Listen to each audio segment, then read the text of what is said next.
大使がいくらいらっしゃったら、福原さんに。ああ、はい。千葉大使さっき入っちゃったよ。じゃあ、バス、そうですね。気が違ったんだ。どうなんでしょうか。あ、福原さん、はいはい。はい。そろそろ。まあ、始めていいの？大丈夫？そう。大丈夫。じゃあ始めます。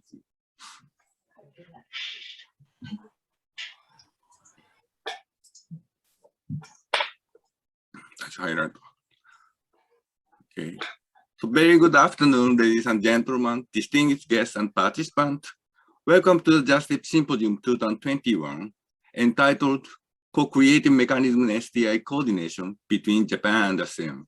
Spice up your academic project with STI coordinators. This event is a special collaboration co-organized by University Malaya, Malaysian Association of Research Administrators, Cambodian Ministry of the Industry, Science, Technology and Innovation, Kyoto University Research Administration Office, Japan ASEAN Science, Technology and Innovation Platform, JASTIP. It's also supported by ASEAN COSTI, ASEAN Committee on Science, Technology and Innovation, Thai Ministry of Higher Education, Science, Research and Innovation, and many partners in ASEAN and Japan. Before we start the symposium, invite all distinguished speakers and panelists. Please allow me to introduce myself. My name is Ryuichi Fukuhara, Program Coordinator of JASTIP from Kyoto University, and today I'll be your MC. JASTIP Symposium 2021 has 3 separate sessions, 2 open sessions today and tomorrow, and a closed session this Friday on 17th December. As a whole, it composed the kickoff symposium for ASEAN-Japan Joint Project on Science, Technology, Innovation Coordinators, STI coordinator in short, we call it, in Japan and ASEAN toward grand challenges. Recently, its second round endorsed by ASEAN COSTI.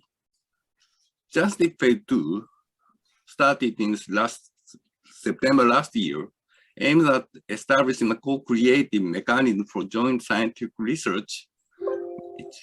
ASEAN and Japan implement research projects together, share responsibilities together, and deliver scientific and innovative output to the society together.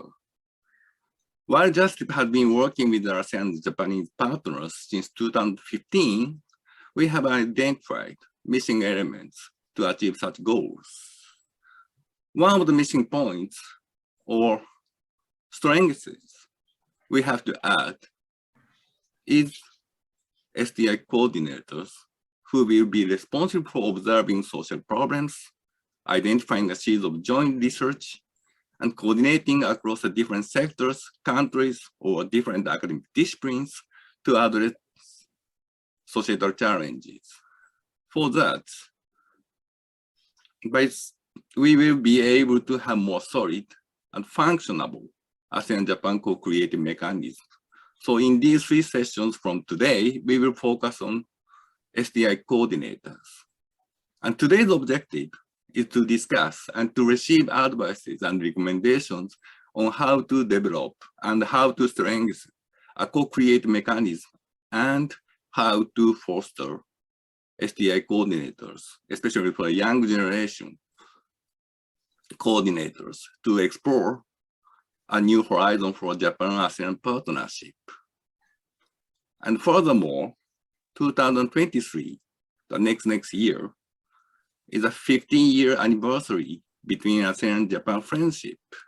We also believe that it has the potential to become the flagship initiative to commemorate our anniversary year in 2023 and to build a new foundation for our friendship in the next 50 years.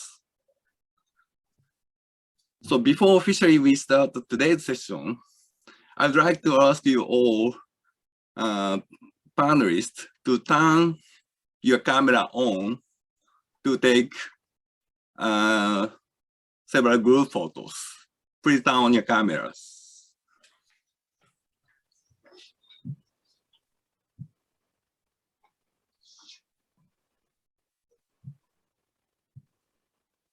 who will take care. Saito-san, please.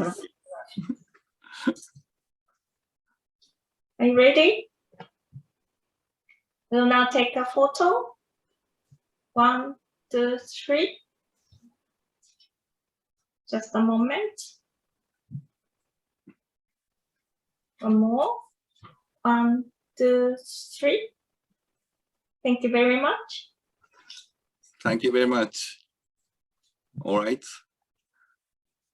So without further ado, to officially open today's event, I'd like to invite first the Professor Dr. Shiluk Sonshibilai, Permanent Secretary of Ministry of Higher Education, Science, Research and Innovation, Thailand.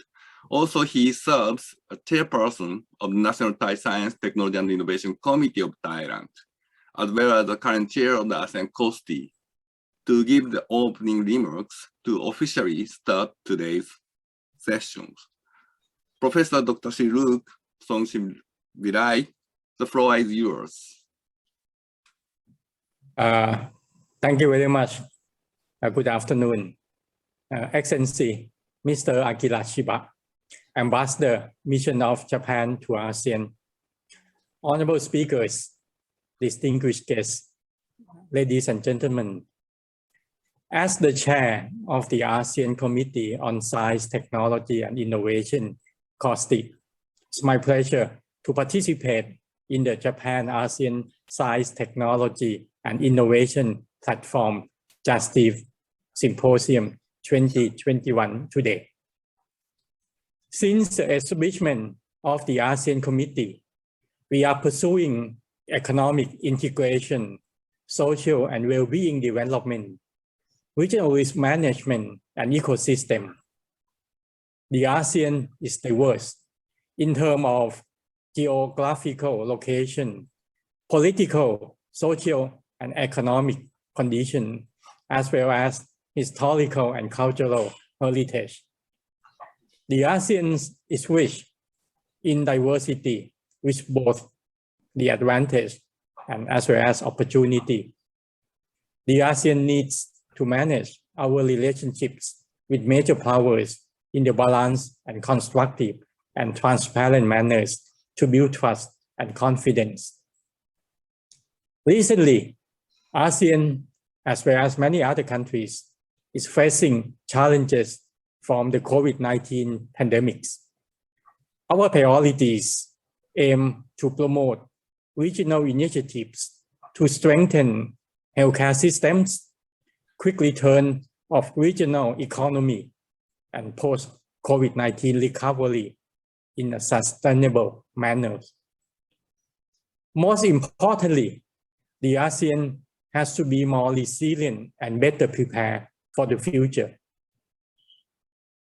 ASEAN's directions to recover and transform for better future needs partnerships, collaboration with dialogue partners who are ready to work with us to reach our strategic goals in strengthening ASEAN's technological capability and applications to improve the manufacturing and service industry and create new growth engines together with our social well-beings.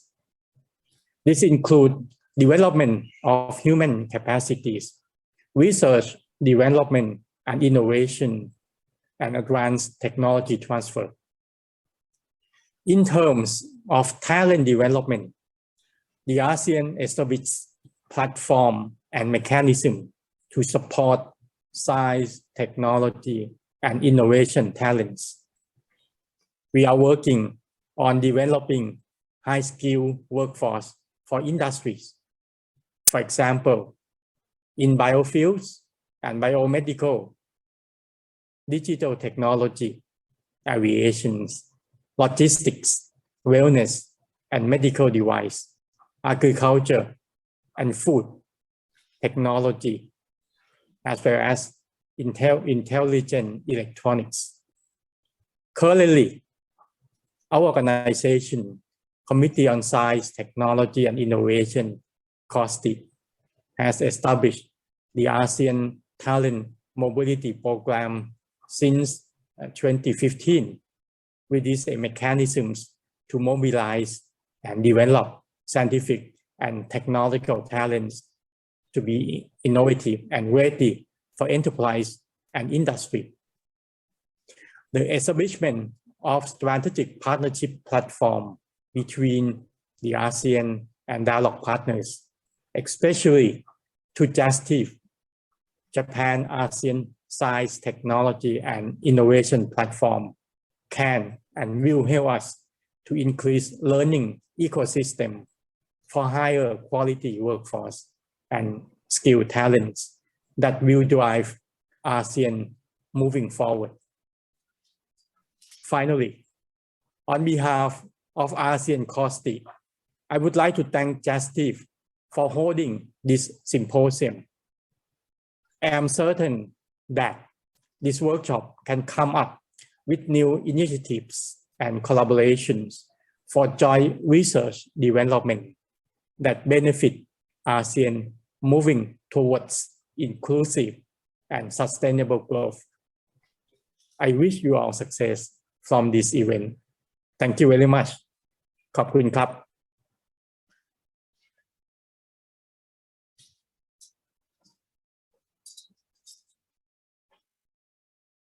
Thank you. 福原さん、ミュート。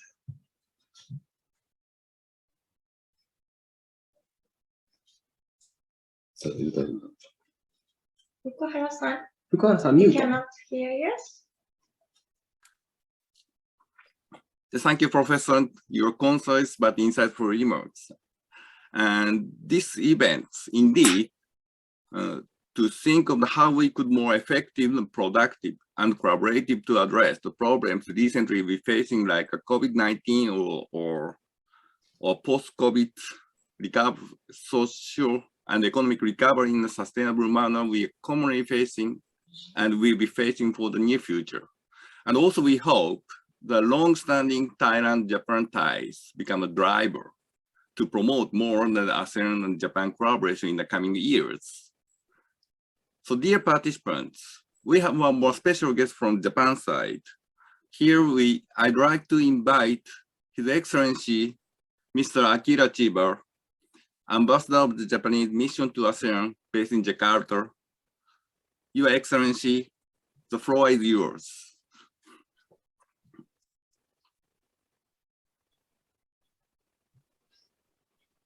Wait.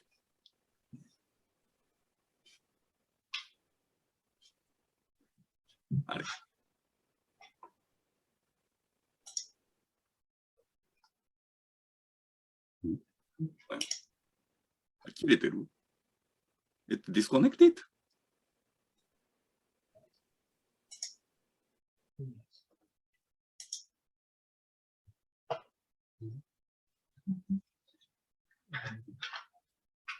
Okay, it seems there is some technical problem to connecting with Jakarta.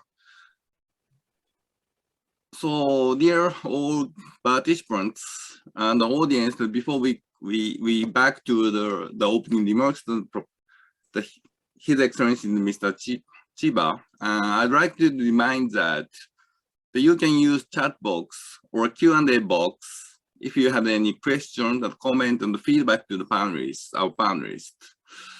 But we might take up your questions or comments during the panel discussion later today, or our speakers will directly respond to your question there. So, well.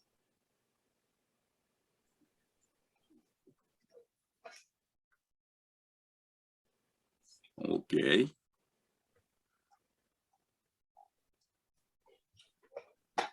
Well, still seems the technical problem to the connection with Jakarta, the Japanese embassy in Jakarta. So before until his connection will be back, so I'd like to invite our moderator in the next session, the Professor Dr. Yasuyuki Kono, the principal investigator of JASTIP and Vice President for International Strategy of Kyoto University, will moderate the following sessions and the panel discussion from now on. Oh, it back. It seems the connection is back. I see. Okay. 千葉大使、はい。じゃあ、すいませんが、もう紹介一応コメントしたんで、ご挨拶をお願いいたします。So here we have His Excellency Mr. Akira Chiba, Japanese ambassador to Japanese mission to us, Japanese ambassador to ASEAN. So, Your Excellency, floor is yours. Yes, can you hear me? Yes. Oh, thank you very much, and thank you very much for waiting for me. Wow, of course. I will try to make my remarks as interesting as possible. His Excellency Dr. Siriruk Sonsivilai, Permanent Secretary and Chairman of Thai National Committee on Science, Technology and Innovation, Dr. Yasuyuki Kono, JASTIP, Vice President for International Strategy, Kyoto University, distinguished guests, ladies and gentlemen. It is my great pleasure to attend this JASTIP Symposium, ASEAN Science and Technology related meeting under Thailand's chairmanship of COSTI. Japan places high expectation for the ASEAN-Japan Science and Technology Cooperation as an indispensable engine in the ASEAN community building process. As you may know, JASTIP is one of the main and important projects of ASEAN-Japan Science and Technology Cooperation. Kyoto University has been one of the driving forces for cooperation between Southeast Asia and Japan over the last 50 years, with particular emphasis on fieldwork. I believe that JASTIP can benefit from the knowledge and expertise of Kyoto University as a leading institution for JASTIP, and Kyoto University in turn also would be able to gain more information and experience on the ground, which would create greater, more mutually beneficial synergy between JASTIP and the university. Ladies and gentlemen, I'd like to express my gratitude for the fact that many professionals have emerged in various fields through quite a few cooperation projects between ASEAN and Japan. I, however, would like to point out that global issues have become more complicated and intertwined across various areas, and that we have to seek transdisciplinary and multifaceted measures to resolve them. As such, scientific communities and policymakers are now required to address those intractable issues such as climate change, disaster risk reduction, biodiversity, infectious diseases, namely COVID-19 pandemic, with more integrated, comprehensive, and balanced knowledge. In this regard, I emphasize the importance of the role of so-called STI coordinators, who are able to lead scientific projects and are equipped with a wide range of skills, both in technical expertise and organizational management, with a view to addressing those complicated problems in an effective and integrated manner. I hope that this symposium highlights the role of such STI coordinators, who are to identify needs of society, to foster joint research, to conduct coordination across different sectors, and to build and strengthen coordinators' network as a common asset for ASEAN and Japan. Last but not certainly least, I conclude my remarks by reiterating my strong hope that today's symposium will be of great help for all participants and for future ASEAN-Japan cooperation in the field of science and technology. I once again would like to express my sincere appreciation to the Royal Government of Thailand, Kyoto University, and all participants who dedicated their efforts towards today's symposium. Thank you for your attention. Thank you very much, Your Excellency, for your compliment and encouraging message, and and big expectation on JASTIP and Kyoto University and our partners. Well, we try to at our best as much as possible from today, tomorrow, and from now on, of course, for further collaboration between Japan and ASEAN STI partnerships. Okay, then already I introduced the Professor Dr. Yasuyuki Kono. He will moderate the next introductory speeches by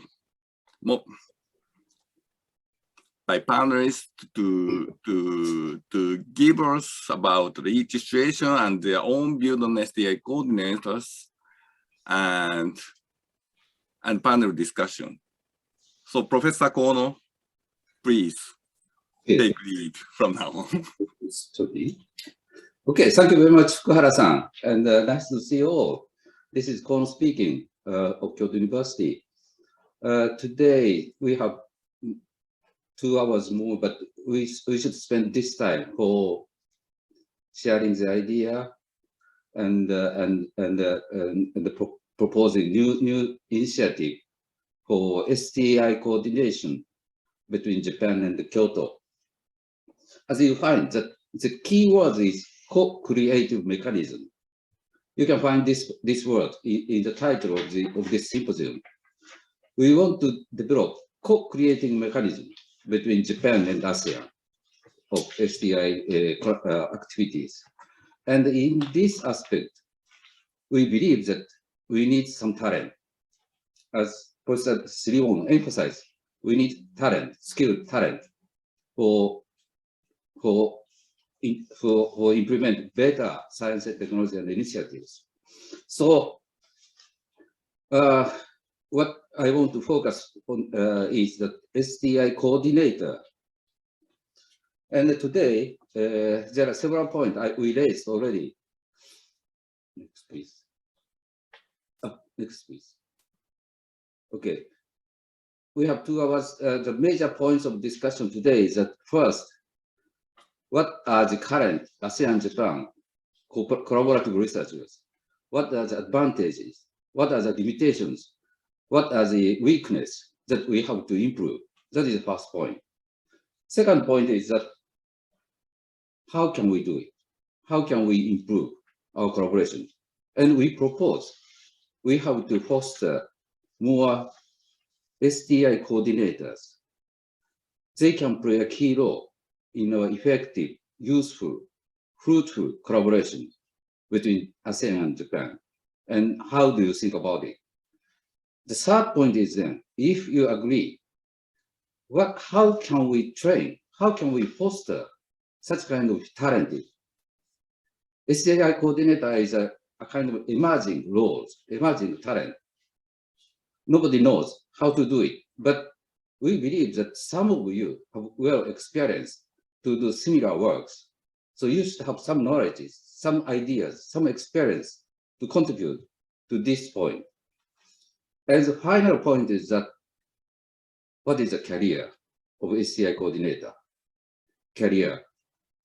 Because like university professors, there is a very clear career path. Administrator, there must be very, very some organized career path. But STI coordinator, what can be a possible careers of such kind of human talent? These 4 points we want to discuss. And about first 2 points, I already asked the panelists to prepare to share their experiences about these 2 points. And third point and fourth point, if possible, I want to exchange our ideas later on. Let me introduce our panelists. Oh, yes. We asked seven well-established people to be a panelist, starting from Professor Shariza Ibrahim. They are coming from Malaysia, Thailand, Vietnam, Philippines, Indonesia, and Japan. And I believe that they all have some experiences to be they themselves coordinator, or they train coordinators. And we also have two discussants later on from Japan and Philippines. And for panelists, we asked to prepare 10 minutes talk. So we will start from 10 minutes talk of 7 panelists, and later on, I will ask discussant to express their idea, their reflections to the talks. So let us start from talks by panelists.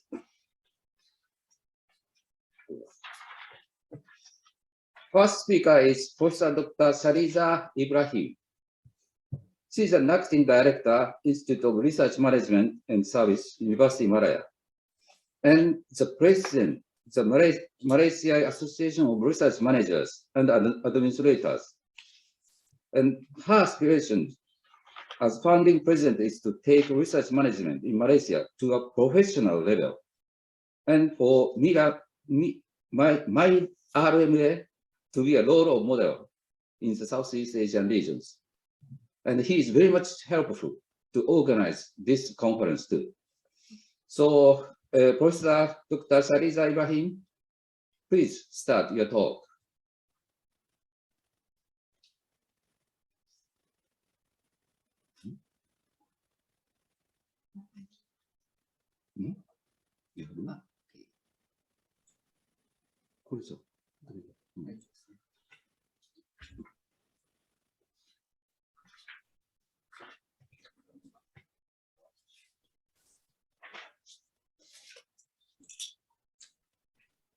Thank you very much, Professor Bono.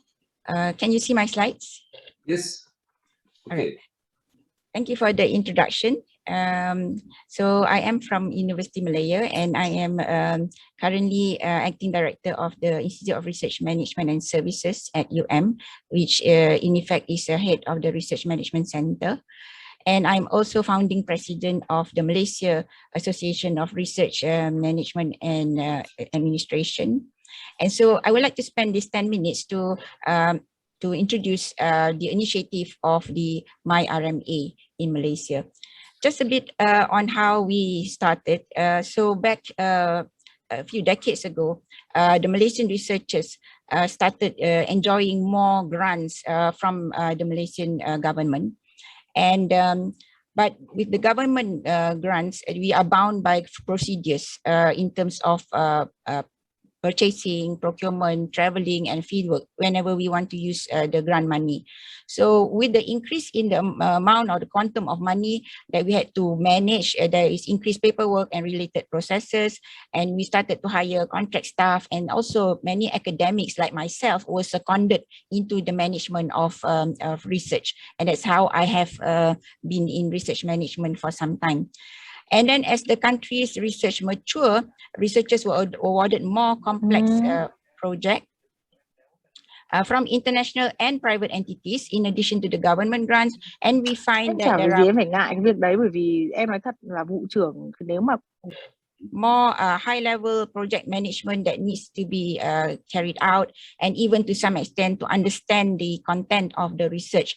And so we realize more and more the diverse role of research management that is required. So in the Malaysian context, looking at from the point of view of public institutions, like what I'm coming from, University of Malaya and other universities, we are governed by the government schemes. So we have administrators, research officers, science officers, financial officers, IT officers, and of course the academics that have been seconded to administrative posts. So actually now any of these can be doing research management, whereas in the private institution in Malaysia, it's more of an open scheme. And then the association came to be actually through a project that we had done with the on the Malaysia Research Management Governance that was done between the Ministry of Higher Education and funded by the Newton Engkau Omar Fund. And in that project, we identified 4 areas, and the need for professional research managers were identified early on. In fact, was the main motivation for this project. So it was naturally when we completed the project, formation of the association was one of the outcome of the project. So we were established in 2019, and it is a national level association and is open to individuals and organizations interested in or supporting research management objectives, including higher education institutions, research agencies, and funders. And we are still a small emerging association, but I'm happy to inform here that we were accepted to be an INOMS member in November this year. And what does it mean with my RMA being formed? It signifies the readiness of our administrative to upgrade the management and administration of research in Malaysia to a professional level on par with international practices. So we realize the need and the importance of this, and we want to be on par with that as well. And so my RMA aims to be a platform for research managers from the public and private academic and research agencies, as well as from funders, to interact, exchange ideas, and collaborate in various activities to enrich ourselves. And this is expected to contribute towards enhancing the effectiveness of research management and the quality of research itself, as well as research outcomes. So we have a vision to have excellence in research management towards realizing impactful research. So impactful research is becoming more and more important in Malaysia, and that's why we find that it is necessary to have professional management in order for us to have good impact from the research. So our mission is to facilitate impactful research by identifying and establishing best practices in research management and administration, and to nurture excellence in the research management profession. So a lot of times we have been concentrating on our researchers, on doing the research, but in a way a bit neglecting the management side of things. So this is why one of the things that we want to improve. So memberships for my RMA is both individuals and institutional. And if you see individual members at the moment in Malaysia of my RMA, we are almost more academics probably, because of the positions that the academics have had to assume in research management. So in a way, we are STI coordinators with the current definition of what we call as STI coordinators. And up to now, our activities have been upskilling through jointly organized training workshops of all our research managers, and then a sharing of best practices and realizing the roles, the different roles that we are playing. They are quite diverse. And then we have talks on research management and related areas, and then looking at career pathway, as I mentioned earlier. So what is the career pathway for research managers? We have the same predicament or same dilemma, where for academics it's very clear, but for research managers or administrators, STI coordinators, what is it exactly? And then professionalization of RMAs is also an important thing on our agenda, and stakeholders engagement, international networking. And then we also, as I said earlier, looking at research impact, impact measurement, impact writing, and open science is also becoming important in Malaysia. And we're also looking at research costing. And as for previous cooperations in research for Malaysia, we had the JSPS program that was running for a long time, but it's completed now. However, even though they have expired, the positive impact from that relationship that was established between Japan and Malaysian researchers have, I think, continued until today. We still have the collaboration, and importantly, the friendship that has continued between researchers in Japan and in Malaysia. And now we have even established the JSPS Alumni Association for those who have been through the JSPS experience and bringing in the new generation of researchers.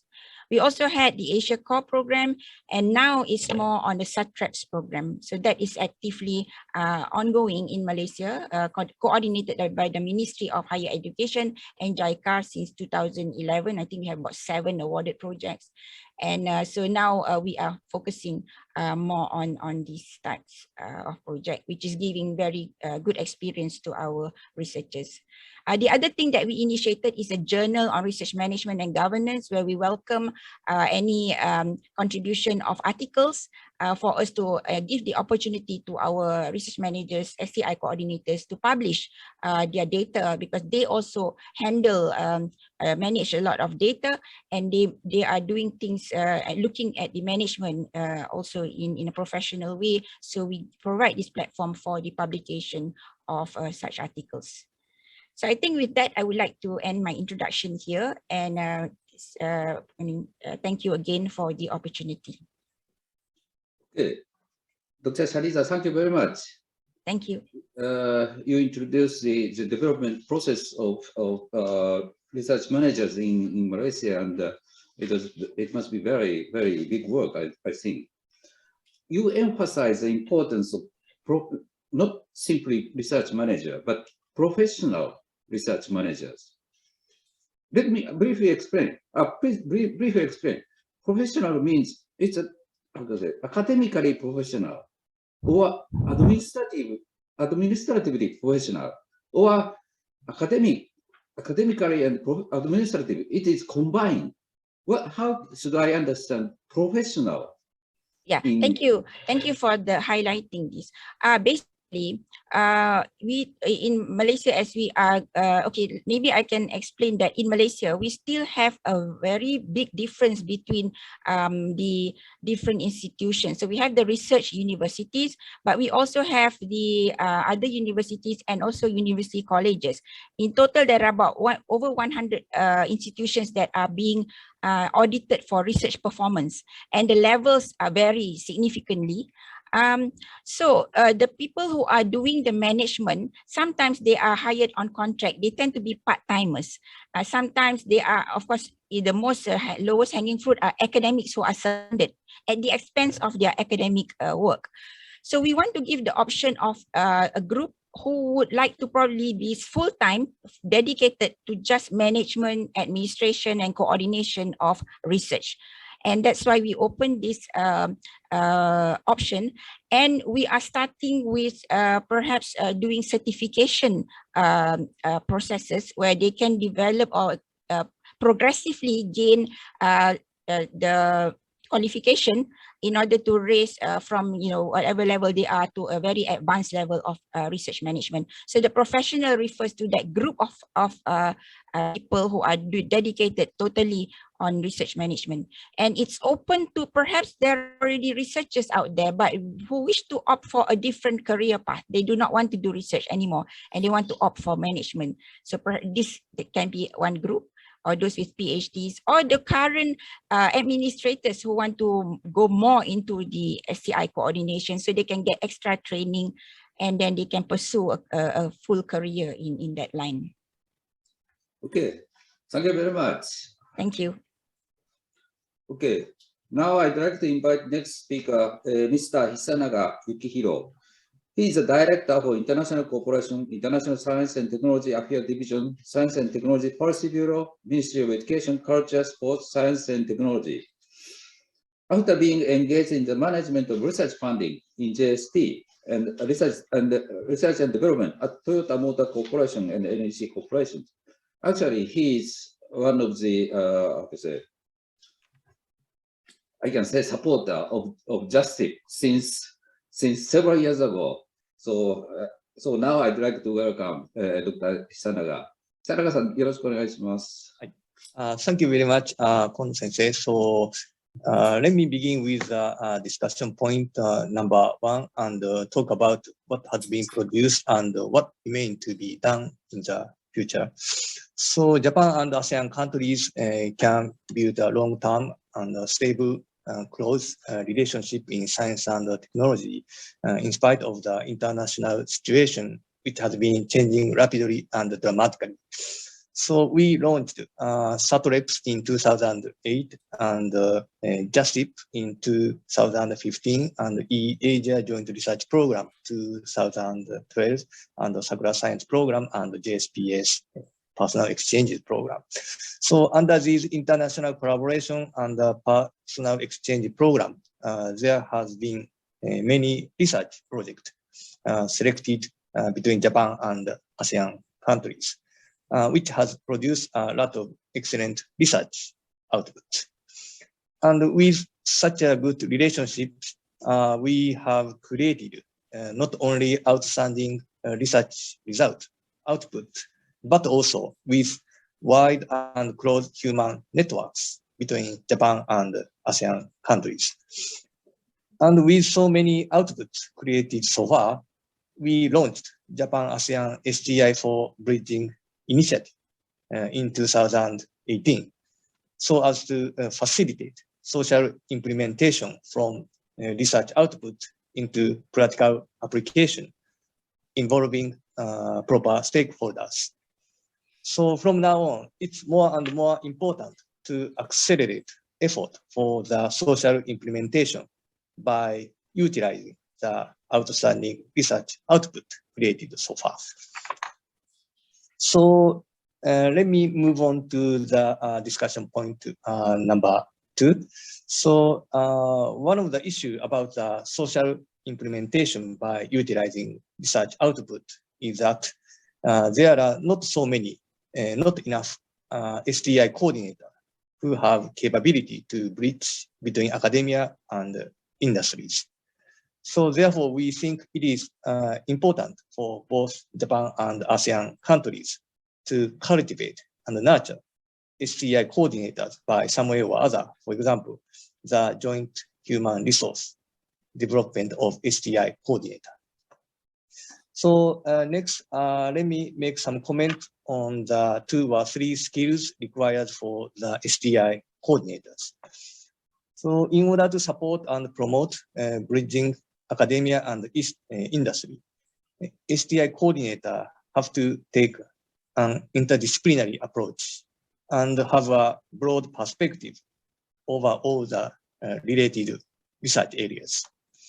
And at the same time, STI coordinator should have not only scientific expertise, but also knowledge about social sciences and humanities, such as law and regulations, culture, fairness in the counterpart countries. So in addition, it is necessary for them to have wide and close human networks with relevant stakeholders in various sectors, both in their own countries and in the counterpart countries. So in that sense, skills that are required for STI coordinators are quite different from those of researchers. So it is often difficult to play a part both as a STI coordinator and as a researchers during the project. So next, let me make some comment on the several roles, about 4 points, several roles that STI coordinators have to do. So the first role is to have a broad perspective. STI coordinators have to identify available resources, such as ongoing funding program, relevant stakeholders, and research outputs, which has been created so far, and map them so that they can have visibility all over their project and take the next right steps.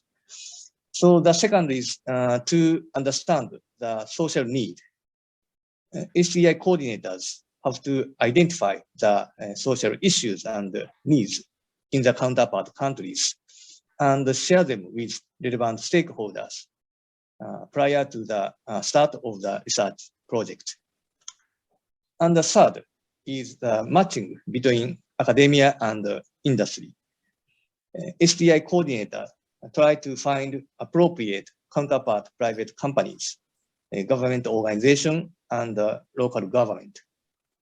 And to that end, they take advantage of their own human networks or hold matching event physically or online, or disseminate information about seed technologies to open public using social media. So as for the matching event, in the middle of COVID-19 pandemic or post-pandemic, they need to make a positive use of online communication tools so as to maintain connection and enhance the possibility of new encounters. And lastly, last one is to be flexible. So while setting an overall goal of their project, they should be flexible about their ways and approaches of reaching the ultimate goal. Because as their projects are going on, the social needs and management policy of private company sometimes make gradual changes. So I think there must be many other skills and roles. So I would like to learn more from the opinions of other panelists. Thank you very much. Saga-san, thank you very much. It seems that you have very clear idea on what is STI coordinator. STI coordinator is a kind of bridge between academia and the industry.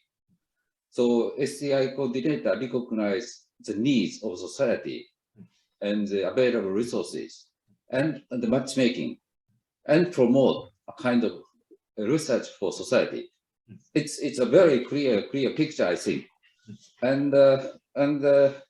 But so may I briefly explain, like more concrete, like what type of human talent do you support? Oh, this is a STI coordinator, like Fukuhara-san of JASTIP coordinator. Can we say he is the STI coordinator, or there must be many employees of private sectors who try to collect their business with research works done in university or research institute. Are these STI coordinator? If you have some idea, would you share it with us? So you are asking the idle figures or idle form of the STI coordinator. If you have concrete idea on who is the STI coordinator currently? Okay. So as I going to mention in the discussion point 4, when I was in JST, I saw 2 typical cases as STI coordinators. And one is a person from who are originally from a private company and who have much experiences in technology transfer in the company. And another case is that STI coordinators who are originally researchers from research institution. So I don't think there is one single career path to the STI coordinators. So there should be various kind of STI coordinators who are from various kind of institutions. So I can say one was as a STI coordinator. So there must be a diversity in the STI coordinators activity. So which I going to talk mention in the discussion point 4. Thank you. All right. Thank you very much. It's clear. Thank you very much again. Okay. Now I'd like to invite next speaker, Dr. Lily Elvilai Chitra. She is the Vice President for International Collaboration of the National Science and Technology Development Agency, NASDA. And currently she serves as a member of the World Federal on Cultural Collection Executive Board and an Executive Board member of Asian Network on Research Resource Centers. And actually, Dr. Lily is a kind of founding member of JASTIP, and we work a lot. We work together a lot. So now I'd like to invite Dr. Lily. Thank you very much, Professor Kono, for the very kind introduction. And thank you, JASTIP, for having me here today. If I understand what the STI coordinator is correctly, we think that what we are doing at International Cooperation Office or INCO at NASDA could be an example of STI coordinating activity. So I would like to take this opportunity to tell you what we are doing. And I do apologize in advance that I will not be able to cover all points raised by JASTIP, but I believe that we could discuss further later in the discussion round. Okay, next slide, please. So, but before I go into detail, please allow me to briefly introduce NASDA, or National Science and Technology Development Agency, which is one of the main S&T agency in Thailand. So you could understand better our role in STI coordinating. So NASDA has established since 1991, and we are under the Ministry of Higher Education, Science, Research, and Innovation. And NASDA is a home to 5 national centers, namely Biotech, as name suggested, focus on the biotechnology, MTech on material technology, NECTech on AI, smart manufacturing and IT, and Nanotech on nanotechnology. And the newest center called NTech focuses on energy technology. And currently we have about 3,000 employees with 70% of research track. Next, please. Therefore, one of our main tasks is to support researchers in these 5 national centers to work with international partners and also increase their opportunities to receive more international funding. INCO therefore has designed the following activities.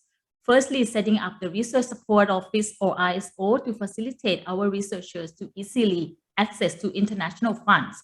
Secondly, coordinating with strategic partners to establish new funding opportunities.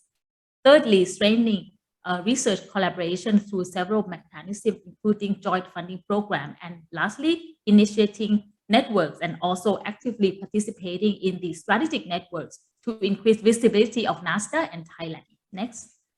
So please allow me to give you more detail of each activity, starting with RSO. Next.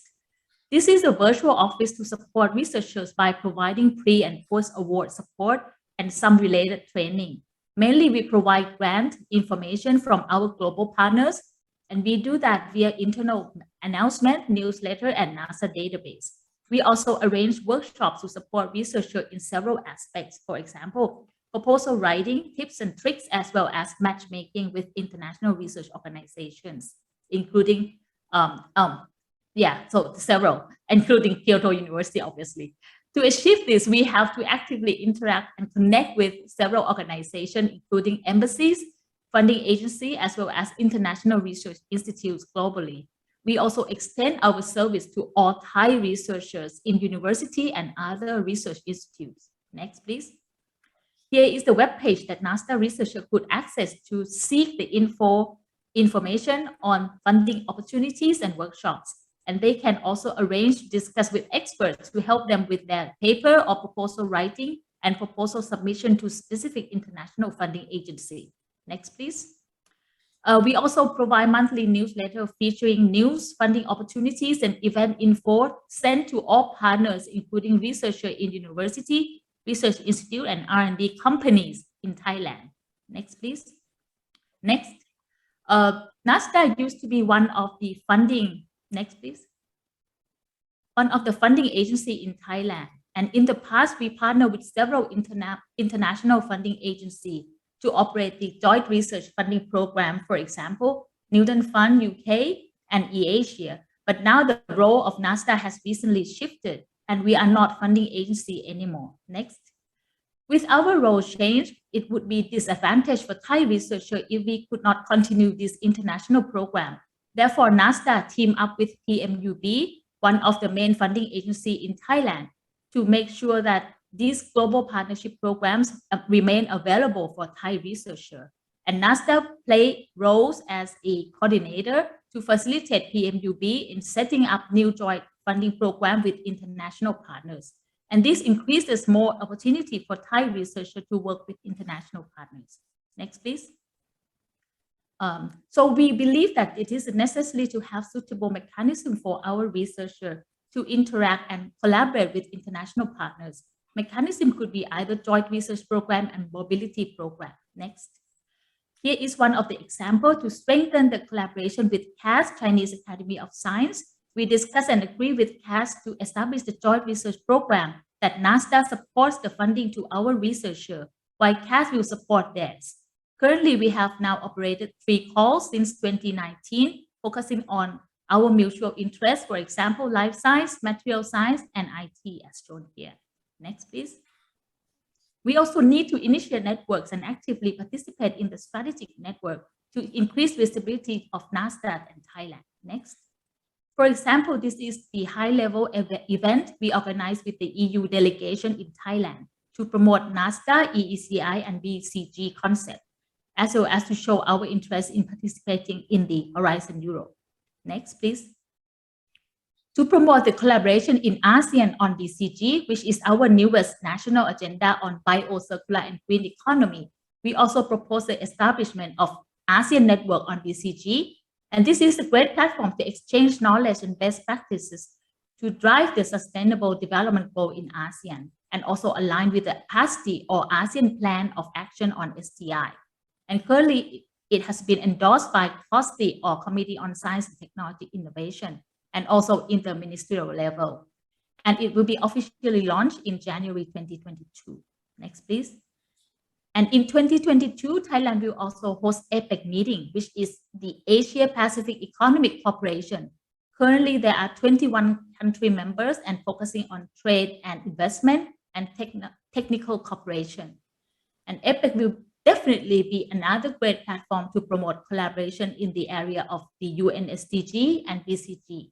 Therefore, NASDA is currently working and coordinating with MESI and other ministries to propose several activities related to APEC and BCG, of course. So 2022 will be another busy year for us. Next, please. So what is next? For me, I think it is important to strengthen the capacity of STI coordinator. To do that, I have a similar idea that has already been mentioned by Professor Chalisa. So an STI coordinator network could be expanded to an international level as well. And through this network, STI coordinator could be trained, reskilled, and upskilled. And this could also lead to opportunity for new collaboration. And secondly, it would also be great to have a conference or a meeting for STI coordinators, so people who work in the similar field around the world could get together and share ideas and best practice. So maybe JASTIP could initiate this activity as well. Next, please. So lastly, we at INCO NASDA is very thankful to be the part of to support researchers in collaborating with international partners. And we believe that our work could contribute to not just connecting researchers, but ultimately making the world better. Thank you. Thank you very much, Dr. Lily. I found that you also have a very clear idea on what is STI coordinator. Increase international funding opportunities. It's a little slightly different from what Mr. Hisenaga says, but it's also clear. But let me know, the latter part of your talk, you introduce some strategic meeting or like BCG networking and Asia Pacific economic coordination. How are these related with STI coordinators? Are these also the initiative of STI coordinators? How what? Like, sorry, I cannot catch it. Sorry. Right, you introduced strategic meeting or BCG networking or some Asia Pacific economic cooperation. APEC, yeah. Are these also the initiative of STI coordinator, or how STI coordinator related to these type of activities? Well, STI coordinator, I believe that it's not just a project level, but it could be, we could bring this to the national level or international level. And I think everything is interconnected. Okay, so I think to have, I would say like influence the policy makers and stakeholders. I think we should play in several levels. So we could, the aim is still the same. We want to provide opportunity for our researchers to work together and get more funding. So I think it can play in many levels. Okay. Yeah. Okay, thank you very much. And I also appreciate your proposal to organize a regional level coordinator meeting or something like that. Thank you very much. Thank you. Okay, now I'd like to invite next speaker, Associate Professor Dr. Changokka. He is a Senior Fellow, National Institute for Science and Technology Policy and Strategy Studies, Vietnam Institute of Science, Technology and Innovation, and Ministry of Science and Technology. After working for Vietnamese Embassy in Washington, D.C., and under the Prime Minister and the Science and Technology Minister in Vietnam. And he is very much helpful for us to organize a symposium. Last time it was in Hanoi, 2 years ago, I think. Okay, so now Dr. Changokka, please.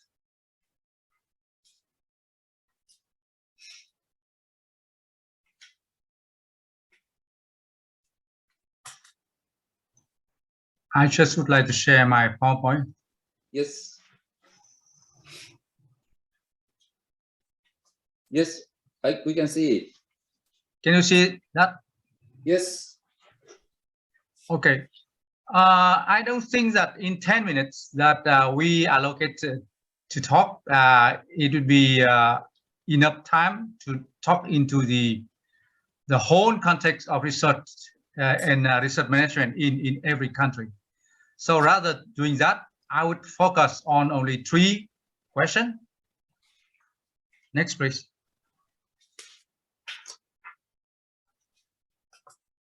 Okay.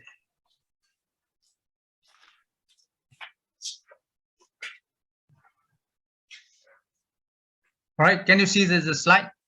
Yes. Okay, so I will talk mostly about the research context in Vietnam and how that might be influencing the STI coordination to address the social challenge, the common social challenge that we are facing. And then I will come up to some kind of my own idea about who are the STI coordinators and their role and how we can prepare that. In Vietnam, you might know, in the next slide, we are moving from talking more from science and technology to science, technology, and innovation, like in every other ASEAN countries. We begin to look into possibility to use more disruptive technology and innovative platform like Industry 4.0 to addressing the issues of Sustainable Development Goal, SDG. And in Vietnam context, we have a more specific goal. We call it Vietnam SDG, which is more a kind of tailor-made and customized. Also, in ASEAN countries, that you know that we share a lot of things in common. As ASEAN as one, we both have diversity and we have a kind of large community to share many programs, many challenge and interests. And in that context, actually in Vietnam, we try to pay more attention and focus on using social innovation and relevant activity to address social problems. And increasingly, it's concept like inclusive innovation, social innovation, frugal innovation, that kind of philosophy. They might have different name, but they're sharing the same philosophy. That innovation, science, technology, innovation are for the poor, by the poor, and addressing the social challenge of the whole community in ASEAN. And increasingly, is it not only one country program, but many country program. As an example, we have a scientific program for rural and mountainous area that run by our Ministry of Science and Technology. We have a number of programs on ICT development for rural and remote area communities. And also we look into the possibility of development of herbal medicine products for poverty reduction and hunger eradication. In the rural area, we have many activity, many programs to help farmer or innovator farmer. They are the one at the same time farmer and they are innovators. Like in many other similar countries like India or China, they call it barefoot scientists and technology. Next slide, please. Okay, so what we can see here is that we have common program and issues in many countries. It might be a bit further distant in Japan, but in ASEAN, we have common program, common issues, and because of that, it's leading to common solution. Okay. And for research in the narrow sense, in the wider sense, we call it science, technology, innovation area. We need some kind of coordination. If each country, everyone doing by themselves, it might not bring to the synergies that we could have if we have some coordination. And because of that, I think that we have some that kind of science, technology, and research diplomacy are needed. So for that, we can have a number of type of activity like cooperation, coordination, synergy, a lot of joint funding networking, and organizing joint research projects and joint training programs.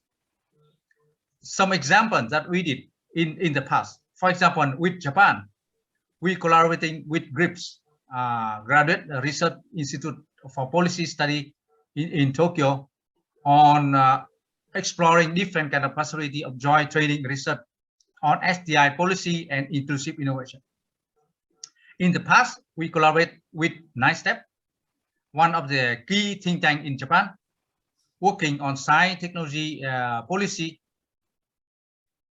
In my time in the US, for example, we collaborating with US government, State Department, under the Lower Mekong Initiative to organize cooperation among ASEAN countries who are in the Lower Mekong region, like Cambodia, Laos, Myanmar, Thailand, and Vietnam. And we actually organize a number of workshops, seminars on exploring how we can use specific technology for issues like water management, for environment, and actually we work quite closely with each other under the embassy science technology office of different embassies. In US, they have an organization called National Council of University Research Administration, NCURA. And I know probably that NCURA also famous in Japan. So we also exploring collaboration with NCURA on sharing experiences on how to promote research coordination and research management together. Next slide, please. So implication of all of that, if we want to promote cooperation, we need coordinators, right? And this is not a simple coordinator.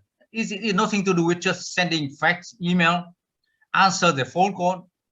And that's not enough. We need more kind of champions who can be promoting, addressing social challenges. And who they are not simply science, technical, innovation, diplomacy. We need more than that. For example, we need to have special skill for them, technical skill, social skill, soft skill, communication, teamwork, and they should have a kind of focus working on social and inclusive innovation on orientation of SDG for every country. And to have that kind of people, we can have a process like selecting, preparing them, training them, coaching, and nurture them, for them to become not only the kind of simple coordinator, but they are at the same time scientists and collaborators and diplomats. And in that sense, I think Japan and ASEAN, we can team up together to create that kind of core of STI coordinator for solving common problem with providing common solution and platform for common goals. Well, I don't think that we have more time on that, but we can come back to that when we have a discussion at the panel. Thank you very much. Okay, Dr. Changuka, thank you very much for your clear thoughts. And I understand that as the role of STI coordinator, some sort of international coordination is quite important. It seems that one of your arguments. Is my understanding correct? Yes. Okay, all right. Okay, thank you very much. Okay, you should have time later on again in the discussion. Yeah. So thank you very much. Okay, then now I'd like to invite next speaker, Dr. Lee J. Buendia. She is the Assistant Secretary for International Cooperation of the Department of Science and Technology, Philippines. She leads in the collaboration of those projects with foreign partners. And actually, she is giving us many advices about the fostering training of STI coordinators. So now I'd like to invite Dr. Lee, please.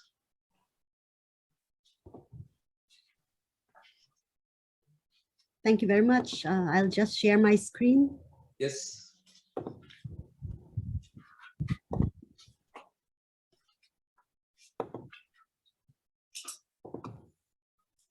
Can you see my screen right now? Yes, yes, okay. Okay, so thank you very much.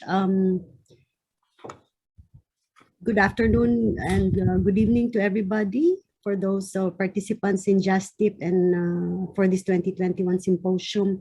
It's my pleasure to be one of the speakers here to share about the context of the Philippine STI coordination through science diplomacy. Dr. Lee, your Yes. screen, can you change it full screen? Okay, okay. For a while. Can you see that now? Okay, it's okay, all right.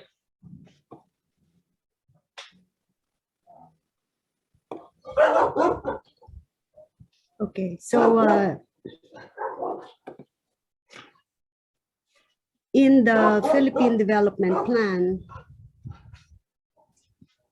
we have vigorously advancing science, technology, and innovation. And we have been a part of this Philippine Development Plan for 2017 to 2022. In the Global Innovation Index, we're happy to note that the aim of this one is to provide insightful data on innovation and in turn to assist economies in evaluating their innovation performance and making informed innovation policy considerations.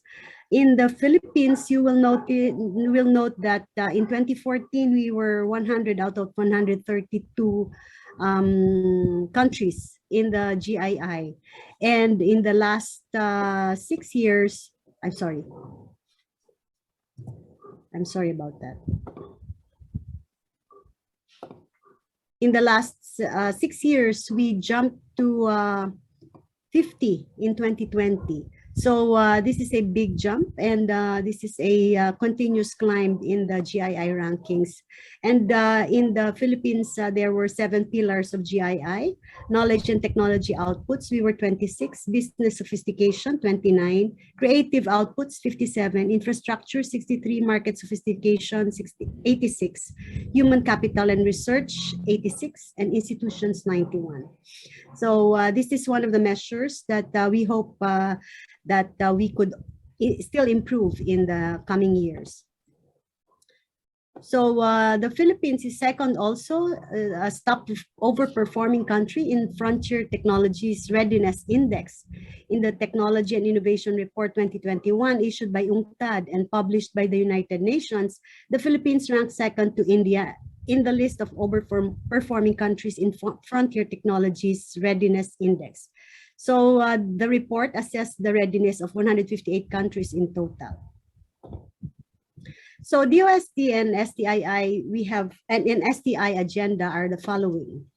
We have 11, but I'd like to focus more on, while we're doing all the other agenda, I'd like to focus more on the agenda number 11, which is collaboration with industry, academia, and international institutions.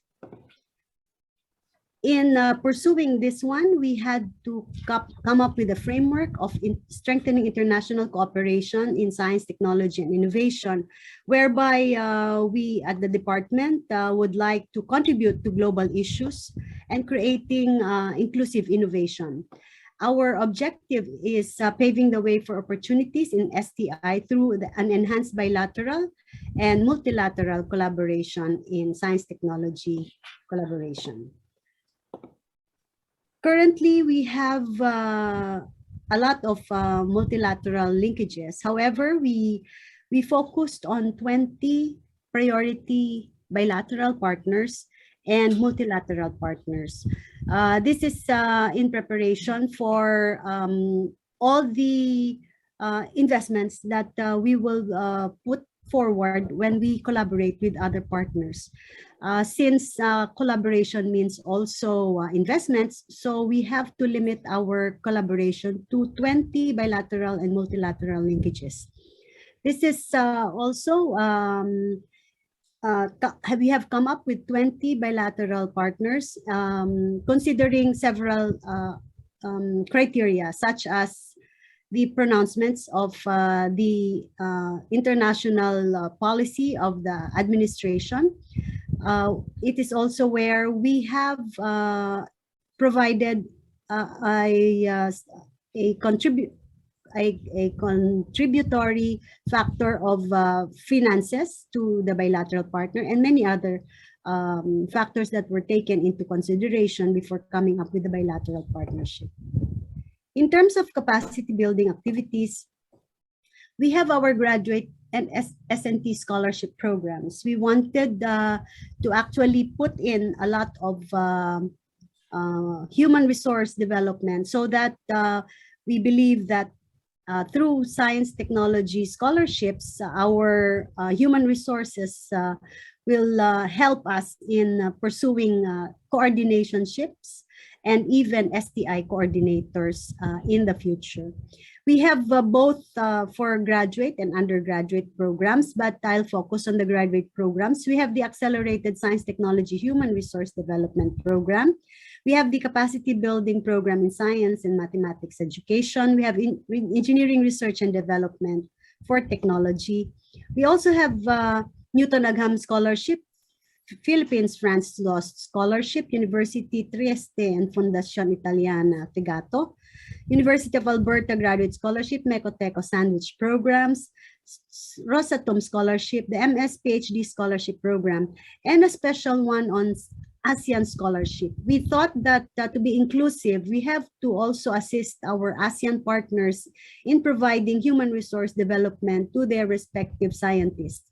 Therefore, we committed about $1.3 million to provide scholarship in the Philippines to a scientist from Myanmar, Cambodia, and Laos. So far, we have about 40 scholars.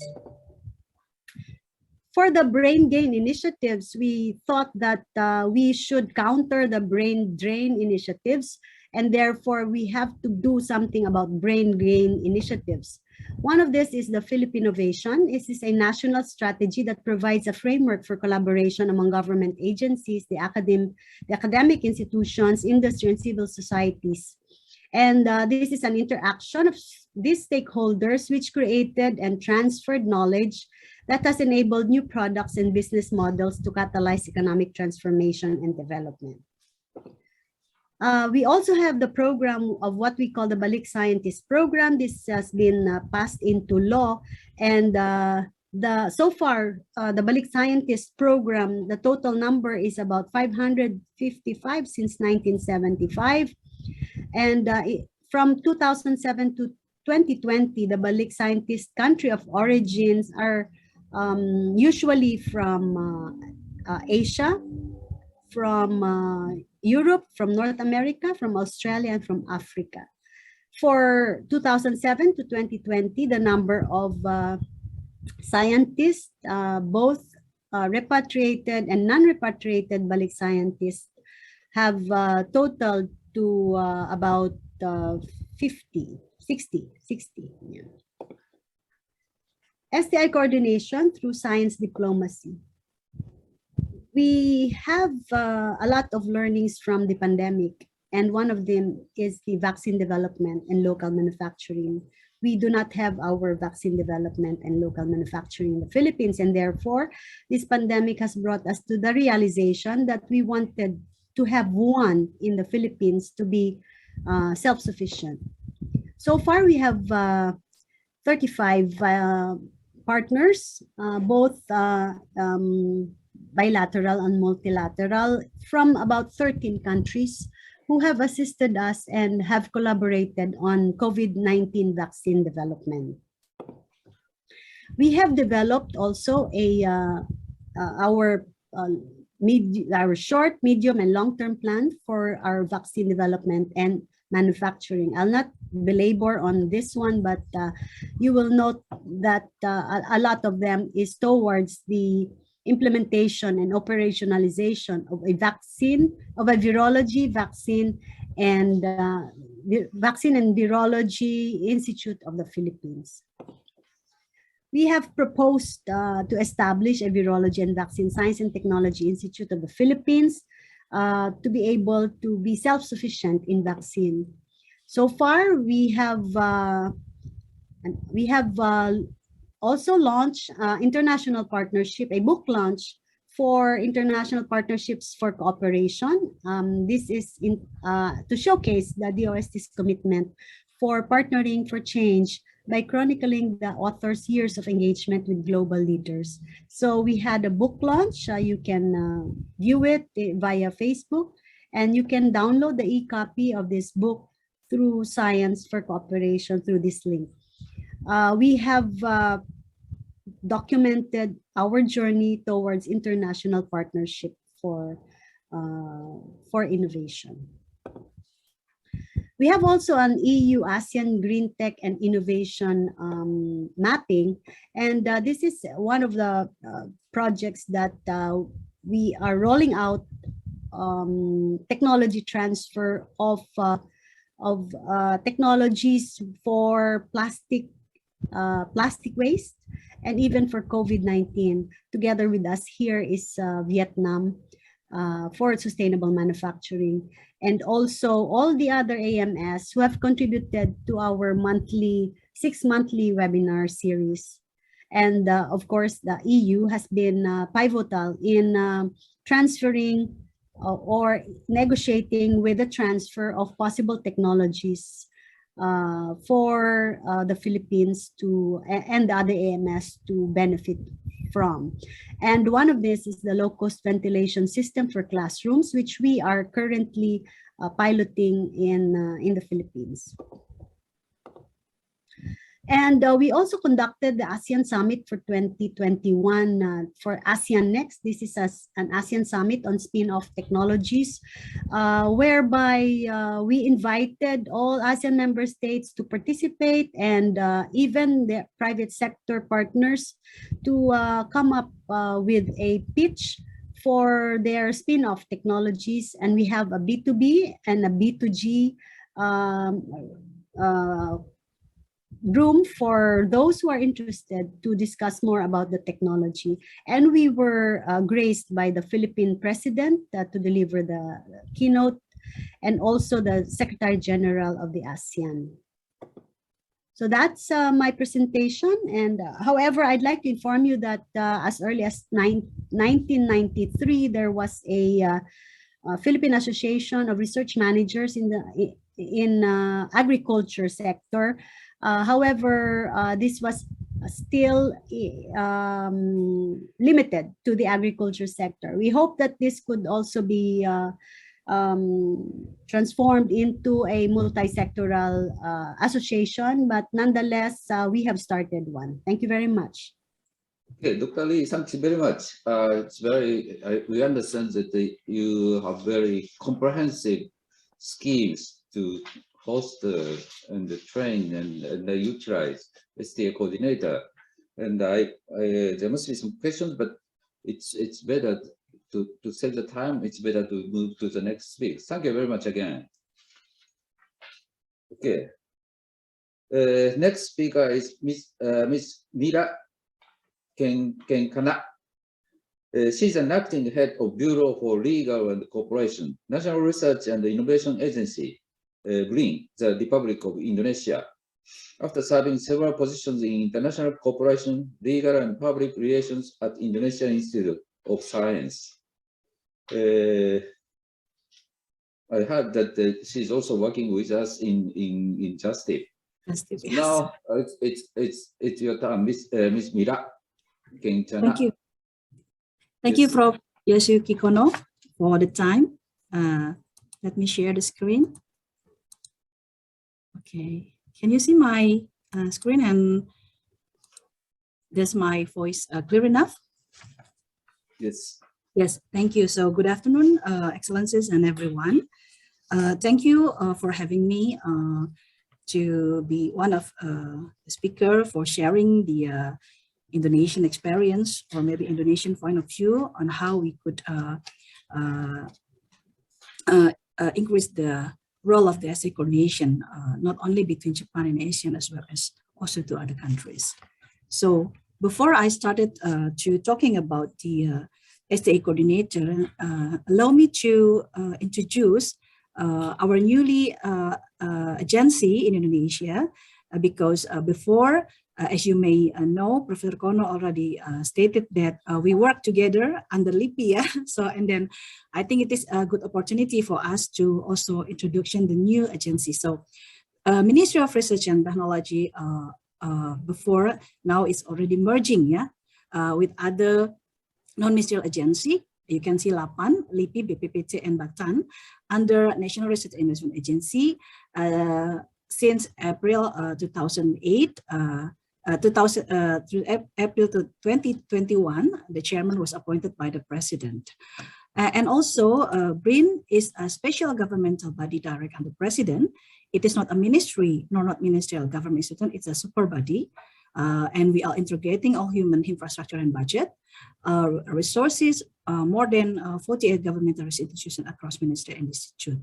And now we are responsible for national STI policy and executing agenda of research, while Kemdikbudristek, Ministry of Education and Higher Education, Culture and Higher Education is responsible only science activities within university. So that's differences between us and the Ministry of Education, Science and Technology and Higher Educations.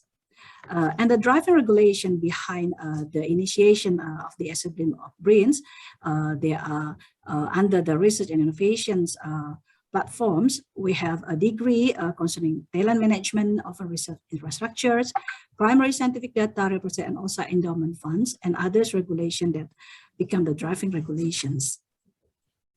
And as you may know, that current research activities in Asia, according to the National Research Priority in Asia for 2020 to 2024, are ranging from food, energy, health, transportation, engineering, product, defense, security, maritime, social humanities, arts and culture, and education, as well as multidisciplinary and cross-sector. And for BRIN, research strengthening in 2021 are digital blue-green economy, as well as also the health research under the COVID-19 research, as well as biodiversity. And this is the BRIN's organization. As you may see, we are under the president. So we have 7 deputies and also research organizations. And also we have bureaus here, and also other agency or other research organization under BRIN, which is involving in the STI coordination process in Indonesia. And we are BRIN's targeting, since we are now the largest and unit and research and innovation authorities in Indonesia, plays important role to coordinate STI, create collaboration hub and enabler for global stakeholders, including local industries, to enter R&D-based product development. So we have target integration research organization as per 2020. So there will be merging again around 40 research organization into BRIN, and also transformation business process and research management, human infrastructure and budget, refocusing research including STI capacity building to increase added value of research-based and diversity-based economy, and Indonesia as a global platform for natural resource and diversity-based research by accelerating the role of STI, national industries facilitation and enabler, creating platform for developing excellent S&T human resources and entrepreneurs, also increasing direct impact on research and building research sector as investment target. So the STI policies under BRIN, which is under the deputyship for research policy, we have several, for example, like BRIN capable to think ahead, to think across, and to learn from experience reflectively. BRIN are committed to establish research system that facilitates and promotes PhD training and postdoctoral research. BRIN is designed to promote and incentivize transdisciplinary research. The proper policy in terms of policy instrument types and policy targets should be designed properly. BRIN is to become an open research platform for domestic research performance as well as global research performers. So, based on that, and also about the data that we will be discussed today. So, Indonesia point of views on the role of STI is essential to ensure the successful scientific research project in meeting the objectives and output or even outcomes of the research project. So developing STI coordinator capacity is essential for successful of scientific and innovative project. I just want to take an example on how this is a review of self-assessment exercise to JASTIP first phase self-appraisal report under Research Center for Biomaterial, because we have this project. I just want to underline the one with the red marking that the survey is coming from the JASTIP, of course, and we already sent, and we can see on how these things happen, during the assessment review. And I think this should not be a problem in future if we enable to mitigate related issue in terms of STI under the collaboration of the project. Yeah, so based on that, so I would like to apply the essential function of STI coordinators. What sort of a function that the STI coordinators should have? So the STI coordinators has responsible to ensure the research project meet ethical issue, administration accountable, and follow the regulation. So responsible for related issue of the project.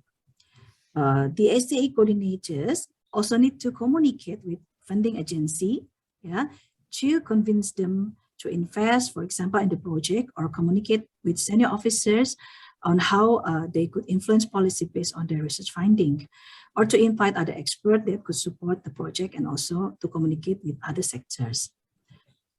And also for the next one, the essential role of the STI are the STI coordinators also needs capacity to distribute and to map the expertise of his or her team to examine whether the teams need to invite other experts to reach a goal, or also overview tasks among team on how the tasks are interrelated and outcome of the test.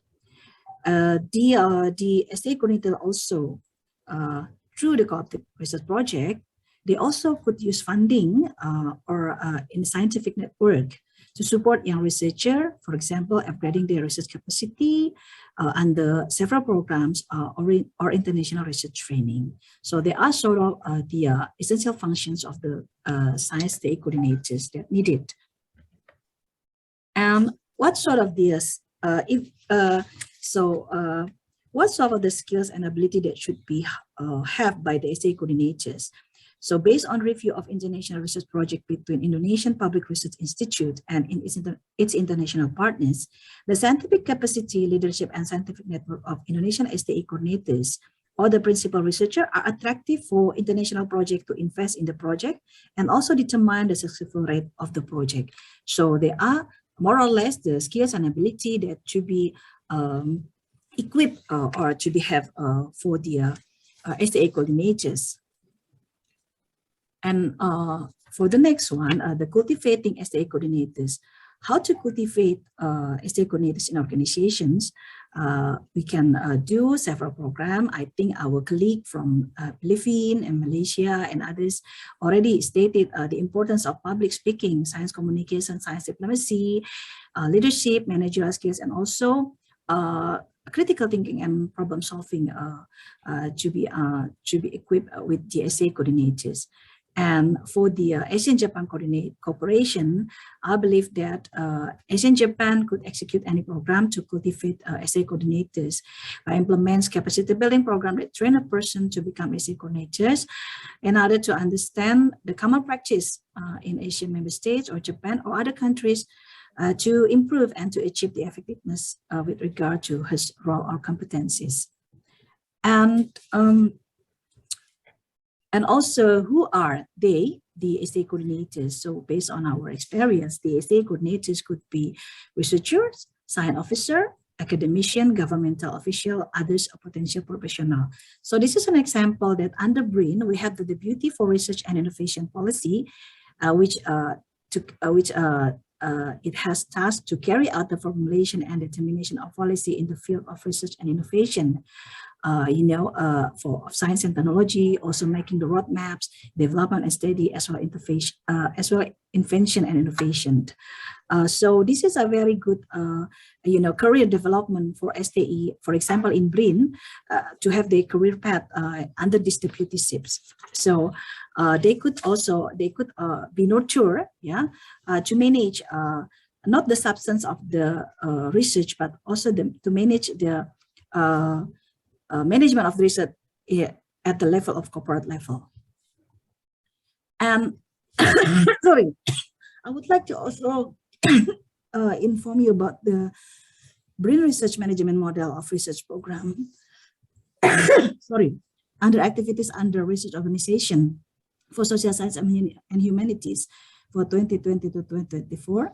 So we have here a head of research organization, and also under and under that they have program coordinators, monitoring and evaluation, finance coordinators, and head of research program, 1 or 2. So in order to support the head of research institute, there are program and plan coordinator, evaluation, and budget coordinator. So it will be headed by the head of research institute, and the role of the head is envisioning the research program, manage all research project under his or her institute, and promoting a research program to academia, government, and potential funding agency. So the key performance of the head of international research collaboration is international collaboration and scientific output. So the next figure is the each research program. There are several research clusters chaired by research coordinator. The cluster program has to manage several research projects. The main task of the head of the research center and cluster coordinator are to ensure they can meet targets of each cluster and also obtain external funding and invite international experts to work with their research group. So this is what we have done, or what we are doing in BRIN right now. We have several research business model, and also we have several research organization under BRIN that have research program activities with the similar type of the figure that I've mentioned before. Okay, thank you. So, okay, so I will stop. So Professor Kono, that's maybe a brief experience on what we are doing now in terms of on how we develop and nurture our researcher or non-researcher in BRIN to be SAE coordinators. Thank you very much. Okay, thank you very much, Dr. Milan. And I think that I have some questions, and your talk shows how Indonesia is now trying to develop STI coordinator. It's quite interesting, but because time is, we don't have enough time, so I'd like to close your talk now. Okay, let me introduce the last speaker, Dr. Naoki Umemiya. He's Deputy Director General, Human Development Department, Japan International Cooperation Agency, JICA. He leads a team in charge of JICA's cooperation project in higher education and social security sectors in different regions of the world. Previously, he worked for Malaysia Japan International Institute of Technology, MJIT, in Kuala Lumpur, Malaysia, and served for the ASEAN University Network, Southeast Asian Engineering Education Development Network, AUNCTNet, stationed in Bangkok. And he is also very much helpful to the JASTIP activity so far. Now I'd like to invite Umemiya-san to give us a talk. Thank you. Thank you very much, Professor Kono. And good evening to everyone. I would like to share my slides. Hold on a minute. Yeah.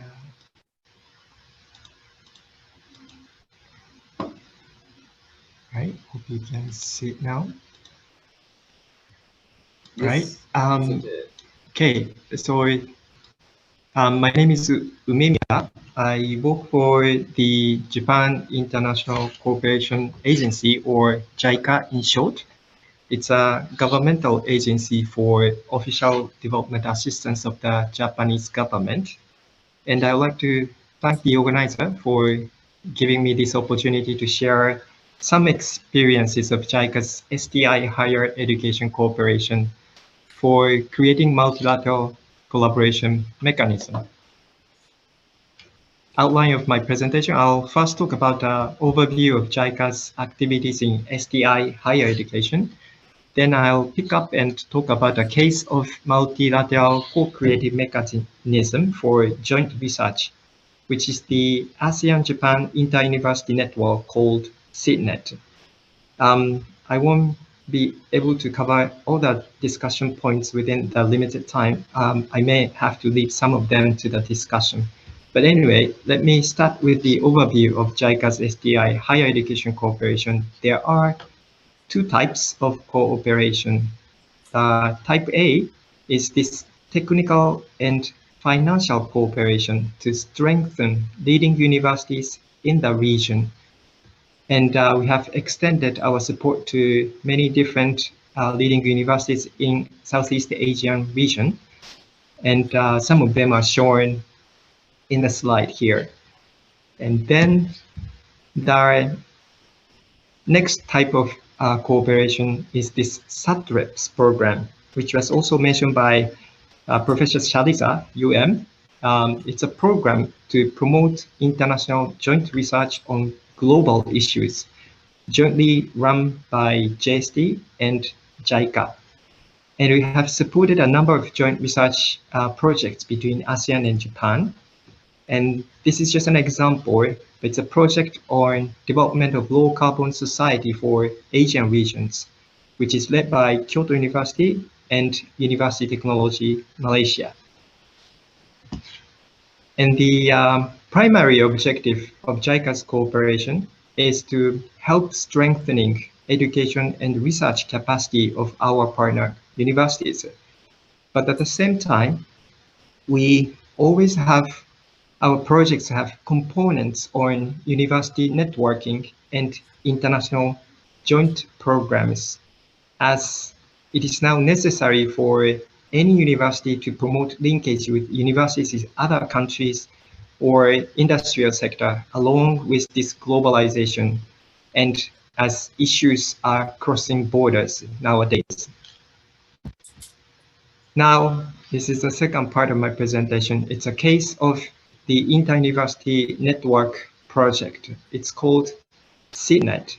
It's a network of 40 universities altogether, 26 member institutions from 10 ASEAN countries, plus 14 Japanese universities in the field of engineering. It's a sub-network of ASEAN University Network. And this is the project purpose and main objectives as stated in the middle. The overall objective of this project is to establish a region-wide system for advanced research and education between universities in ASEAN and Japan. And there are 4 different objectives. The first one is this capacity development of academic staff of member universities through scholarship programs. And then we also support a lot of collaborative research projects, joint research projects to address common regional issues such as disaster mitigation, climate change, and so on. And we also promote academic networking, and we also try to promote linkage between universities and industry, which was mentioned by many speakers previously, right? And this is the basic framework of this SIDNet program. There are mainly 3 players. At the bottom here, we have sending universities from CLMV countries who send their young academic staff who do not have higher degrees to the studies in other ASEAN countries or to Japan. And the second player, main player here, is the host universities in more advanced ASEAN countries who offer masters, international masters and doctoral programs for those young academic staff from other countries. And in each collaboration, we assign a Japanese university professor as a co-supervisor, so that there are many different types of collaborative research activities by the 3 players involving this young academic staff as a graduate student in the center of the program. And now the framework has already evolved, and it's more like a horizontal network in which these 3 players formulate different types of collaborative education programs as well as collaborative research programs. These are some of the achievements of CNET project. The first is the improvement of quality of academic staff. We have given opportunities for over 1,400 academic staff to obtain master's or PhD. And then we have also supported a lot of joint research activities, which produced over 1,000 academic papers. Just to summarize, CNET it started as a sort of vertical network at the beginning, but as I mentioned, it became now a more horizontal network as a multilateral co-creative mechanism, linking 40 leading universities in ASEAN and Japan. And it has brought together strength and also resources of member universities to address common issues that we face as a region. And just 2 more slides. Last part is about the coordination aspect of CNET, which I believe is the main theme of this symposium. And in order to smoothly run a multilateral cooperation mechanism like CNET, we would need a lot of coordination tasks to do the following: to set common goals, to identify and match needs and strength of member universities and member countries, to formulate win-win programs, to gain competitive funds. And there are, in fact, a lot of logistical arrangements as well, such as documentation, meeting arrangement, etc. So the running a multilateral cooperation mechanism requires a significant amount of cost for coordination.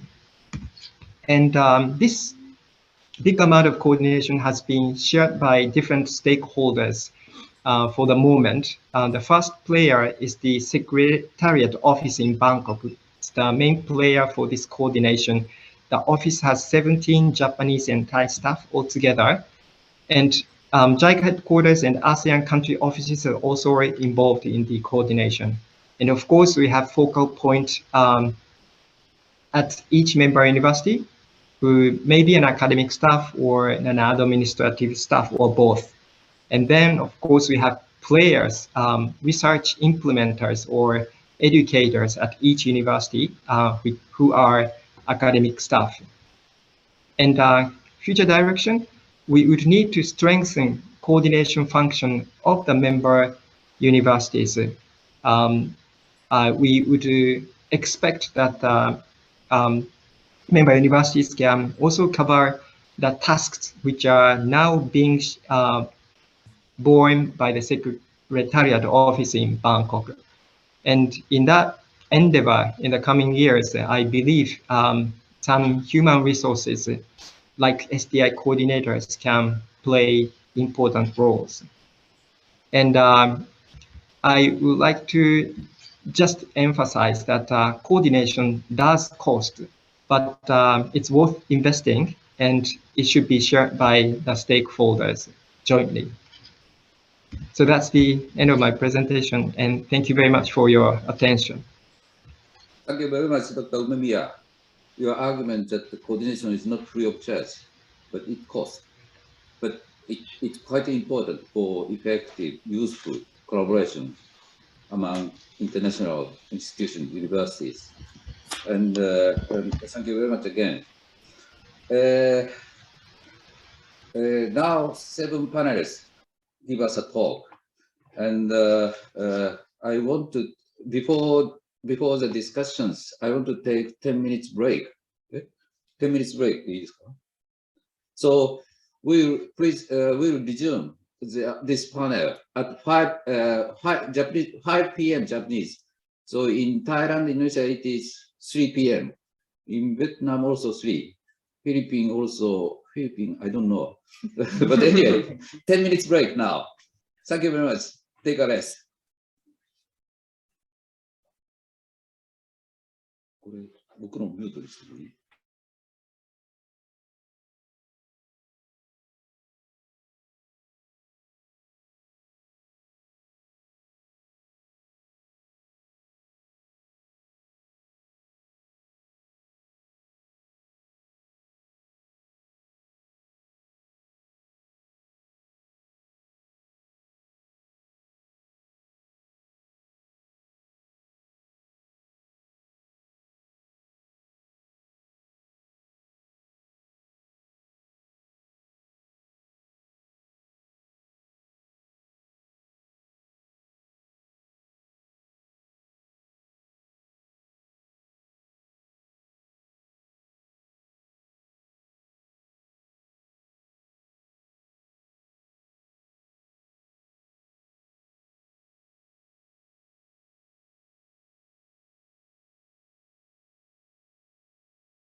ね。Okay, let us resume the session. I hope that everybody is coming back. Okay. Now I'd like to invite discuss our discussant. First discussant is Professor Mitsunobu Kano. He is the Vice Executive Director of Okayama University. He has realized several projects, including the program for medical students to be involved in scientific activities in Tokyo University of Medical School and the Young Academy and the Science Council of Japan. He is also serving as the Science and Technology Co-Advisor to Ministry of Foreign Affairs of Japan. So he's very much influential of Japanese policies on science and technology, particularly in international fields. So, Kano-sensei, if you are ready, I'd like to ask you. Yes, I think so. Okay, thank you. Yeah, thank you very much for your kind introduction. I would be better preparing my slides, but I'm just talking. So through listening to your valuable talks, I have memoranda what I would think about the notion of what's the science and technology coordinator. So it is to learn and connect diversity and coordinating them toward a common direction, to challenging and creating new wisdoms. So let me somehow elaborate these three pillars, which is to connect diversity and finding out a common direction and creating something new. First, I would like to start from common direction.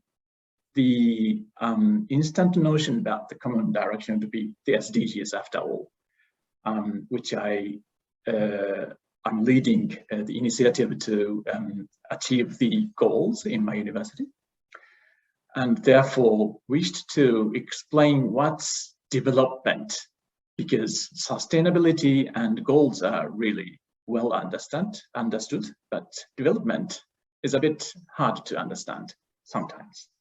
So in my view, recently, it would be to increase the number of people who can realize self-actualization according to Maslow's five steps of realizing themselves. Or in other words, it is to become the most that one can be. For example, morality, creativity, spontaneity, problem solving, lack of prejudice, acceptance of facts. And these might be realized after realizing esteem, love belongings, safety needs, and physiological needs, which in my view are included in the 17 SDGs goals. And also, it would be nice to think about what are common in sciences in our region. Of course, science itself is similar or same, I would say. For example, in a way of thinking, it is to think about whether some things are new or true, or there's still some other ideas or not. And we determine true by noticing something is replicable or reproducible, or at least traceable in the way of thinking. However, another common aspect among us is that science is not our original culture, but something which is imported. And therefore, it would be nice to revisit what is science here, and especially think about the circumstance where we imported science to develop our own countries, regardless of the history. And therefore, science technology may sound as something natural scientific way of thinking, rather than humanities or social sciences sometimes. However, actually, more needs of science for diversity of humans are needed recently because of pandemic or also the saturation of materialized society. So how we can combine all those natural sciences or humanities or social sciences would be a great question to ask. And the science coordinators, so-called, would need to coordinate all those fields of sciences, because we need all in the human society. So let me rethink about the diversities we have, then commons. So, of course, we wish to maximize bottom-up powers, ideas, and outputs. We may need to make them in a common direction, because otherwise it may not be understandable to all the people. Therefore, doing science coordination would need to coordinate all those diversities. So what kind of diversities? For example, disciplines or disciplinary outputs. I have learned them through young academic activities or by establishing new interdisciplinary graduate school in my university I'm working now. One understandable example would be from medicine. If you have some symptom like chest pain or hardness of breath, what discipline would you visit? Cardiology? Is it from your heart? Or pulmonary diseases, respiratory medicine, whether it's from your lungs? Or sometimes it would be gastroenterology related to digestive tracts, because it's also in your chest. Considering all those, it is not easy for the ordinary people to finding out which discipline is the specifically treating good of your symptoms. I think it is really similar to the social issues, societal issues, that ordinary people may have the issues, but do not know what or which discipline would be the best to treat them, or how you can connect all those. So in medicine, of course, it is done by general medicine or general practitioners. And in this notion, science coordinator may need to do this kind of job, that connecting the societal issues to the disciplinary people. Because otherwise, disciplinary people may not know fully about the societal issues or full image of societal issues, and therefore do not know how they can connect their specialty to the societal issues. And people from the societal issue may not know the disciplinary depth, and therefore may not be able to think about how you can utilize the depth of the disciplinary wisdoms. So other factors of diversity is, of course, between the disciplines. I would say it is the difference of priorities.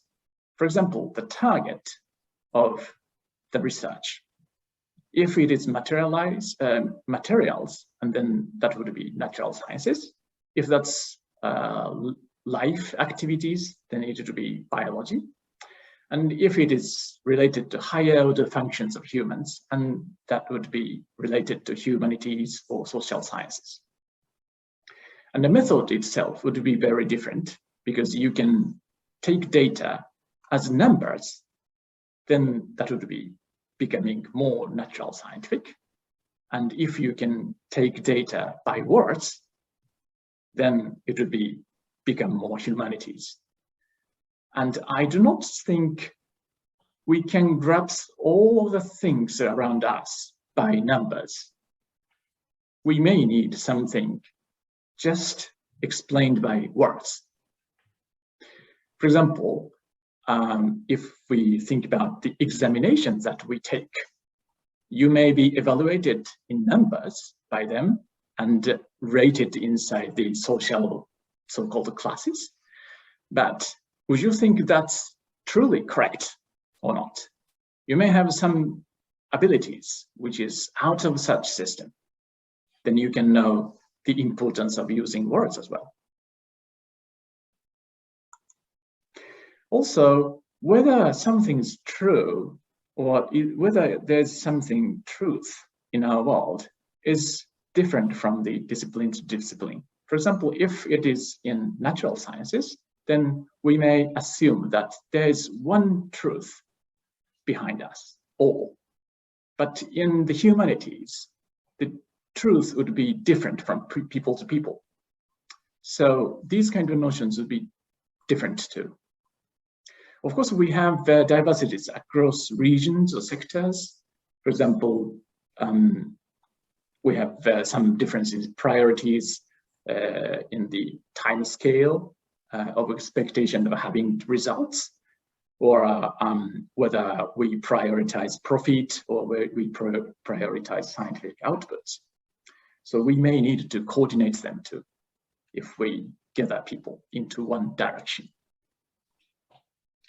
And the motivations or incentives would be different from the sectors or disciplines as well.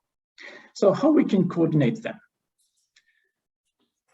Then I would say it is to grasp common value first, as I told you, and listen, learn well the diversities, because otherwise you cannot connect them, or at least we may need to get the credibility in among the people.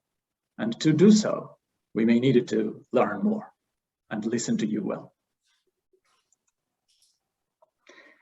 Sometimes we may need to coordinate the incentive structure as well, because it is somehow influenced heavily from the capitalism or globalism or performance-based evaluation system so far. But we may sometimes need to rebalance with altruism, doing something for others, or regional development, not the global society sometimes. So I would just be able to pose those questions to you so far, and it would be nice to think about them in this valuable occasion. Let me again get back to what it would be to a coordinator, learning and connecting diversity and coordinating them toward a common direction to challenge and create something new. Thank you very much. That's all. Okay. Thank you very much, Professor Kano. Okay, diversity and commonality is a quite important issues, and I think that every panelist will be able to present their ideas later. Okay, but before that, I'd like to invite another discussion.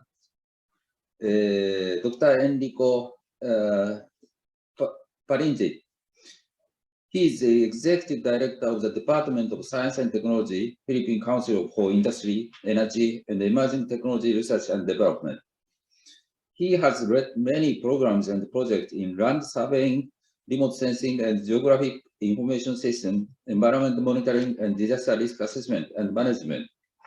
I think he's also very much familiar with Japanese research systems. So now I'd like to invite Dr. Enrico for your comments. Thank you very much, Dr. Kono. Good afternoon to everyone, especially to my fellow panelists. And for this afternoon, I was hearing intently on the different talks that we have heard from the different organizations and countries represented in this afternoon's forum, and with great interest. And I'd like to draw some inferences, particularly on what we might consider to be, an evolving role of as science, technology, and innovation coordinators in the region, and might probably take this as an opportunity to define our roles ahead. First is that I realized that there are that coordination is actually done at different levels. First, of course, we have coordination of our main clientele, which are, of course, our researchers, those that actively participate in our research programs and initiatives. The second is that we coordinate also with our partners in making this happen, such as, of course, those that are local, if I may say. This can be our partners in government, our partners in industry, in other even non-governmental organizations or non-profit organizations for some. The third is, of course, our coordination at the international, or of course, including the bilateral levels. And this includes, of course, funders among the regions, and of course, coordinating those that are collaborating at the international levels as well from among our researchers. The second is that the second realization I have is that, of course, our coordinators are known by many names. Sometimes we, shift from the name coordinator to a research manager to a research officer sometimes, but I do get replies earlier about what makes them distinct. But nonetheless, I want to highlight these tags or labels, professionals or even focal persons. Let me just go back to, well, one of the keen observations that I had listening intently also to our resource persons this afternoon is that many of us are at the crossroads, realizing that many organizations within the region are actually reorganizing. They're in the process of reorganizing their respective research councils or research support agencies. And so we'd like to take this advantage of this opportunity. On two more points, I'd like to briefly, perhaps maybe organize in my head what are our respective roles then and support needed as STI coordinators. Foremost, of course, we've been doing this for quite a while. We've done a lot of this. I'm sure my colleagues could relate that monitoring, assessment, and evaluation of projects is a standard. It's pretty much what we do. We can eat, breathe, and sleep on it. The second, though, is that it requires a greater level. I heard earlier about that role of a coordinator as a bridge between researchers, a bridge between researchers and citizens, a bridge between those that are geographically isolated or even disadvantaged. I was hearing words earlier about working with remote, mountainous, and rural areas. And then, of course, as a bridge to emerging and important issues like COVID-19. The second is that, of course, the second role is that of a detector or social issue identifier. I heard earlier discussions about thinking ahead, creating roadmaps, formulating plans and programs, prospecting new research themes or topics. But I also heard conversations about common issues and common problems and those that bind us as a region. So in other words, also working on our commonalities as a region.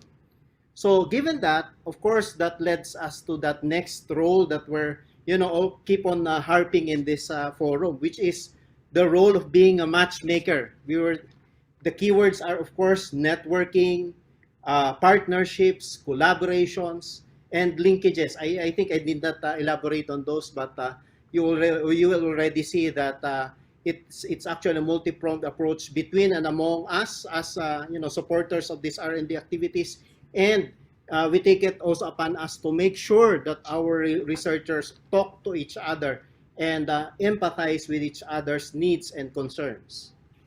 The fourth role that I might say that we're assuming is to build these capacities. We heard earlier that we have to provide support at different stages, whether they're planning researchers, implementing researchers, or even evaluating researchers. We must ensure that we have the right support for them to be able to achieve a respectable level of success. The capacity to be built also is applicable even to our own STI coordinators. After all, you know, we didn't grow on this. No, some of us have actually been have been assigned to this as a matter of secondment. I saw earlier some kind of commonality. As such, we need to we assume this role of building capacities not only for our partners but also for ourselves. So now let me take you. Well, another role that we were asked to do is actually to be an influencer. You know, so that word is quite common now in the social media, but we'd like to highlight that role of being a policy influencer. Are the results of our science and technology initiatives play a significant role in setting out policies for our government, our legislator, our policymakers, or even local decision makers? For this, I think we have to, this will enable us to actually make things different. That because, you know, at the end of the day, we support the R&D, but we also try to find what is the meaning of them. And the meaning lies usually in where they are applied. Number 5 is that, the 5th role that I see is the role of being a communicator. It said earlier already that we need to instill this kind of we need to communicate not only the results or the breakthroughs of our researchers, but also to ensure that it gets connected to even the public. No? We heard earlier about the efforts to actually put out newsletters using social media to communicate. But we need to keep people properly informed and not all just among researchers. Let me just go now to the last part of my discussion, which is looking at the roles. I'll be very short. I know that we don't have much time. It said earlier that as research managers or STI coordinators, we need to have the proper ecosystem for us to thrive. Because we need more of them. We need the necessary skill sets, but we need support. Of course, we have support from our very own home institutions, wherever we belong. But it's also said that we need to organize ourselves into one so that we can actually exchange views on best practices, on right approaches that's being used, and also, of course, to avoid pitfalls of coordination. It was said earlier that we need to have the proper knowledge base. It's a preference actually that we need to have a science and technology background to understand properly the researchers that we've been coordinating.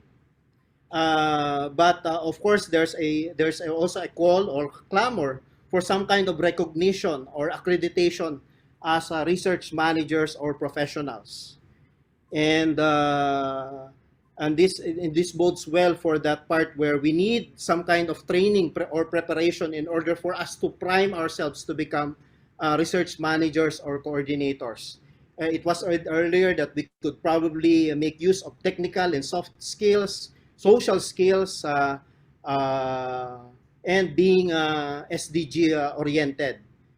Preparing, training, coaching, selecting, and evaluating all of these researches. To end, I'd like to make a distinct remark that you know, it appears to me, and I hope for all of us, that becoming an STI coordinator or STI coordination is not an accident. It does not happen. It did not happen overnight. It's actually an evolution of sorts that we have to undergo as organizations, as individuals, as government, or even as nations. It is a planned, deliberate, and a conscious effort done by design and commitment. But of course, we are committed to a purpose and shared values among those being coordinated. After all, there is no such thing as coordination by doing it ourselves. We are actually doing it with others, and I think that's the very essence of why we are all here as one, looking at the vision of Japan and ASEAN in the coming years to come in terms of science, technology, and innovation. Thank you very much. Okay, thank you very much, Dr. Enrico. Now it's a time of discussions, and actually we don't have not so much time, but the issue that we have to discuss is so many, so diverse, but so first point I want to discuss with you is that about connecting diversity, which both Professor Kano mentioned and also Dr. Enrico mentioned, and many panelists also mentioned. We are sure that we should connect diversities of different disciplines, academia with society, academia with industry, or various stakeholders. We know that importance or necessity of connecting diversities, and we expect that STI coordinator can play or should play the role of connecting diversities. Everyone knows, but if we see the current situation of research works, yes, we can find some successful cases, but most of them lack such kind of coordinations, so in that sense, so now I'd like to ask that all the panelists that if you know some good experience, good examples, good practice on coordination, connecting diversity with STI coordinations, please share such experiences with us. Anybody can raise hand, and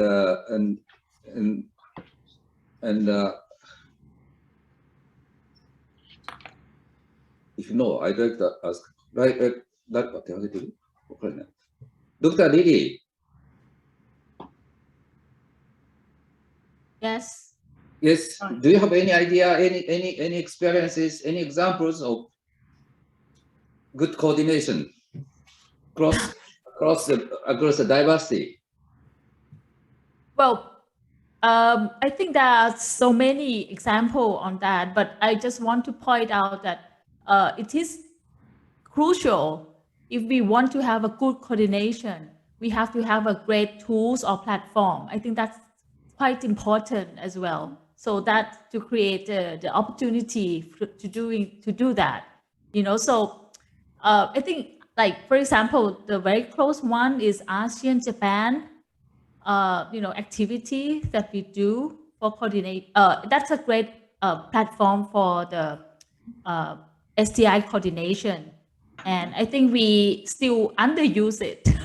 I see. Yes, so I think maybe we should together try to maybe put the idea of how we can make use of this more. I see. Okay, thank you very much. Thank you. And Umemiya-san, please. Thank you, Prof. Konor. And I would very much agree with what Dr. Lily just said. We would need a good platform to meet together. Just to quickly share the experiences of the SITNET program I just mentioned. We organize a sort of steering committee meeting, inviting all the representatives of the member institutions. Meanwhile, we organize a lot of academic conferences in different fields. Every year, we organize one conference in 10 different fields, so altogether 10 per year, to provide a platform for different researchers from different countries to meet together. And at the end of the day, the face-to-face meetings to build and nurture trust among researchers would be very much necessary, building upon which we can do a lot of collaborations in the future. And as Dr. Enrico mentioned, that should be done at many different levels for researchers, for the managers of the directors and managers of the institutions at the same time. Thank you. Okay, thank you very much. Dr. Shariza, yes. Thank you. You established my RMA. It's even though it's a domestic challenges, but it must be a platform. And including this experience, I'd like to listen to your idea. Yeah, firstly, I'd like to echo both what Dr. Lily and also, I can't remember the name, mentioned on the platform to enable the interaction of our all the different stakeholders in the research, the STI. I'd just like to highlight the capacity building modalities that sometimes we think of training, but we also should look at activities like mobility programs, mentoring, teamwork. So to enable, and the ASEAN Japan platform will be a very good platform where we can have this or give these opportunities to our, potential STI coordinators, and they may be already in the journey of becoming a STI coordinator at different levels, and so we can cater for this all these levels as mentioned earlier by Dr. Enrico, to appreciate their differences but bring them together and give them the opportunity to experience the different roles in play in the STI coordination. Because earlier when Prof. Kano mentioned about the social science, I cannot agree more with that, because from personal experience, and I think at this symposium we're also going to have an exercise where we train them to pitch. And when we pitch, for example, to get different grants for different funders, we actually do not need to talk about the science of it, but more to relate to the social science and how this technology is going to be useful for funders to continue funding it. So the skill to actually connect the technology to the wider society or the real world is required. What was I going to say? So I think to be able to provide this opportunity, so that we can have more of such activities to open the mind, because as we know, there are different levels and different understanding and different perspective of this STI coordination in the different organizations.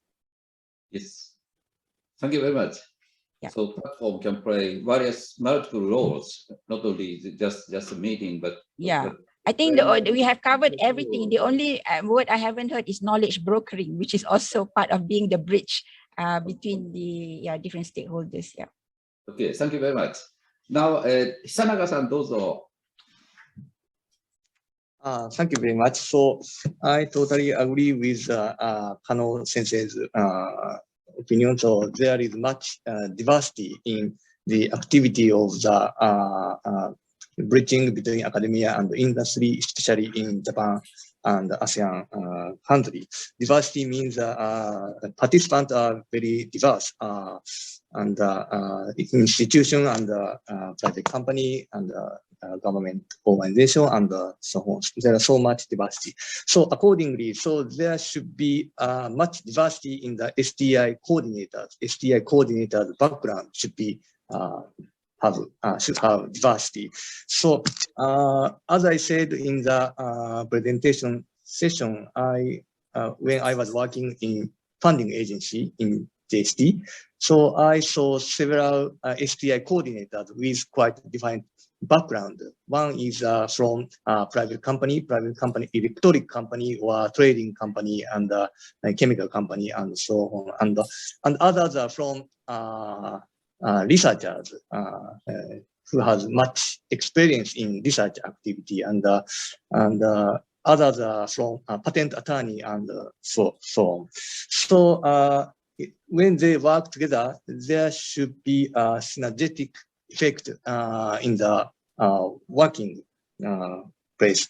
So relatively young STI coordinator can learn from the senior STI coordinators who are originally from industry.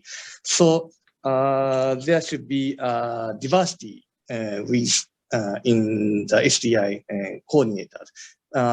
If they work together, when they work together with defined background, there will be a huge power to cover the diversity. I think so.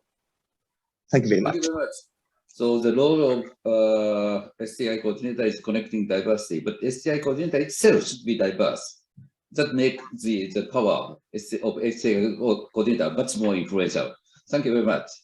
So now I'd like to invite Dr. Changoka. I think that listen to what we have discussion right now, it seemed to me that the term coordinator might not be sufficient.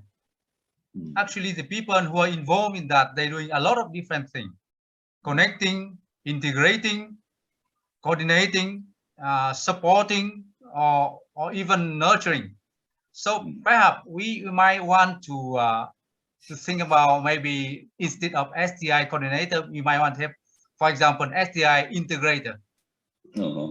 Probably, but it's just my comment. Anyway, let's stick with that STI coordinator, okay? But in that sense, actually, in wider sense of the STI coordinator, I think all of us agree that they need to do more than just coordinating, right? They're supporting people, they coming up with ideas, they connecting people, linking and brokering different things. I give you one or two examples from my own experiences. When we were in the US, under each of the ASEAN embassy, we have one office of science technology, right? Depending on the embassy resources, the office might be big or small. For some embassy, just one person. For some embassy, we have 2-3 person. But then when we team up together and working with the US State Department for the project on Lower Mekong Initiative, so we begin with workshop and seminar, with sharing experiences. And over time, this kind of activity is just expanding. Instead of ASEAN embassy working with the US, now we become ASEAN embassy working with each other, right? So, for example, we work very closely with our colleagues from Thai Royal Embassy to see how we can collaborate bilaterally without any involvement with the US. I see. So the thing just evolving over time. And then our collaboration promoting not only the linkage and relationship between science technology organization of the country, between Vietnam MOST and Thai NASDA, for example, we begin to look into beyond science technology. We look into commercialization of research and how we can work closer, more closely with the firm, with corporate sectors, try to introducing them what we have and try to discuss with them how we can solve that problem in their own context. So in that sense, actually, what I mean here is that starting from one project, over time, this project can be expanding into other areas and have much more diversified format that we expected from the beginning. And we need to be ready for that kind of expansion. We are kind of open to any new ideas. Okay. Okay. Thank you very much. Now, Washington DC is a place of development of bilateral collaboration. It's good. And how, Dr. Lee, Wendia, you have a huge experiences of this kind of matters. I want to listen to your comments. Thank you very much. But my initial comment is first to use all available platforms for cooperation. There is no need to reinvent platforms. First, we have a lot already in ASEAN. So we have to put in more effort to participate in this platform. Usually cross-pillar activities are difficult. But that is where a coordinator is being tested.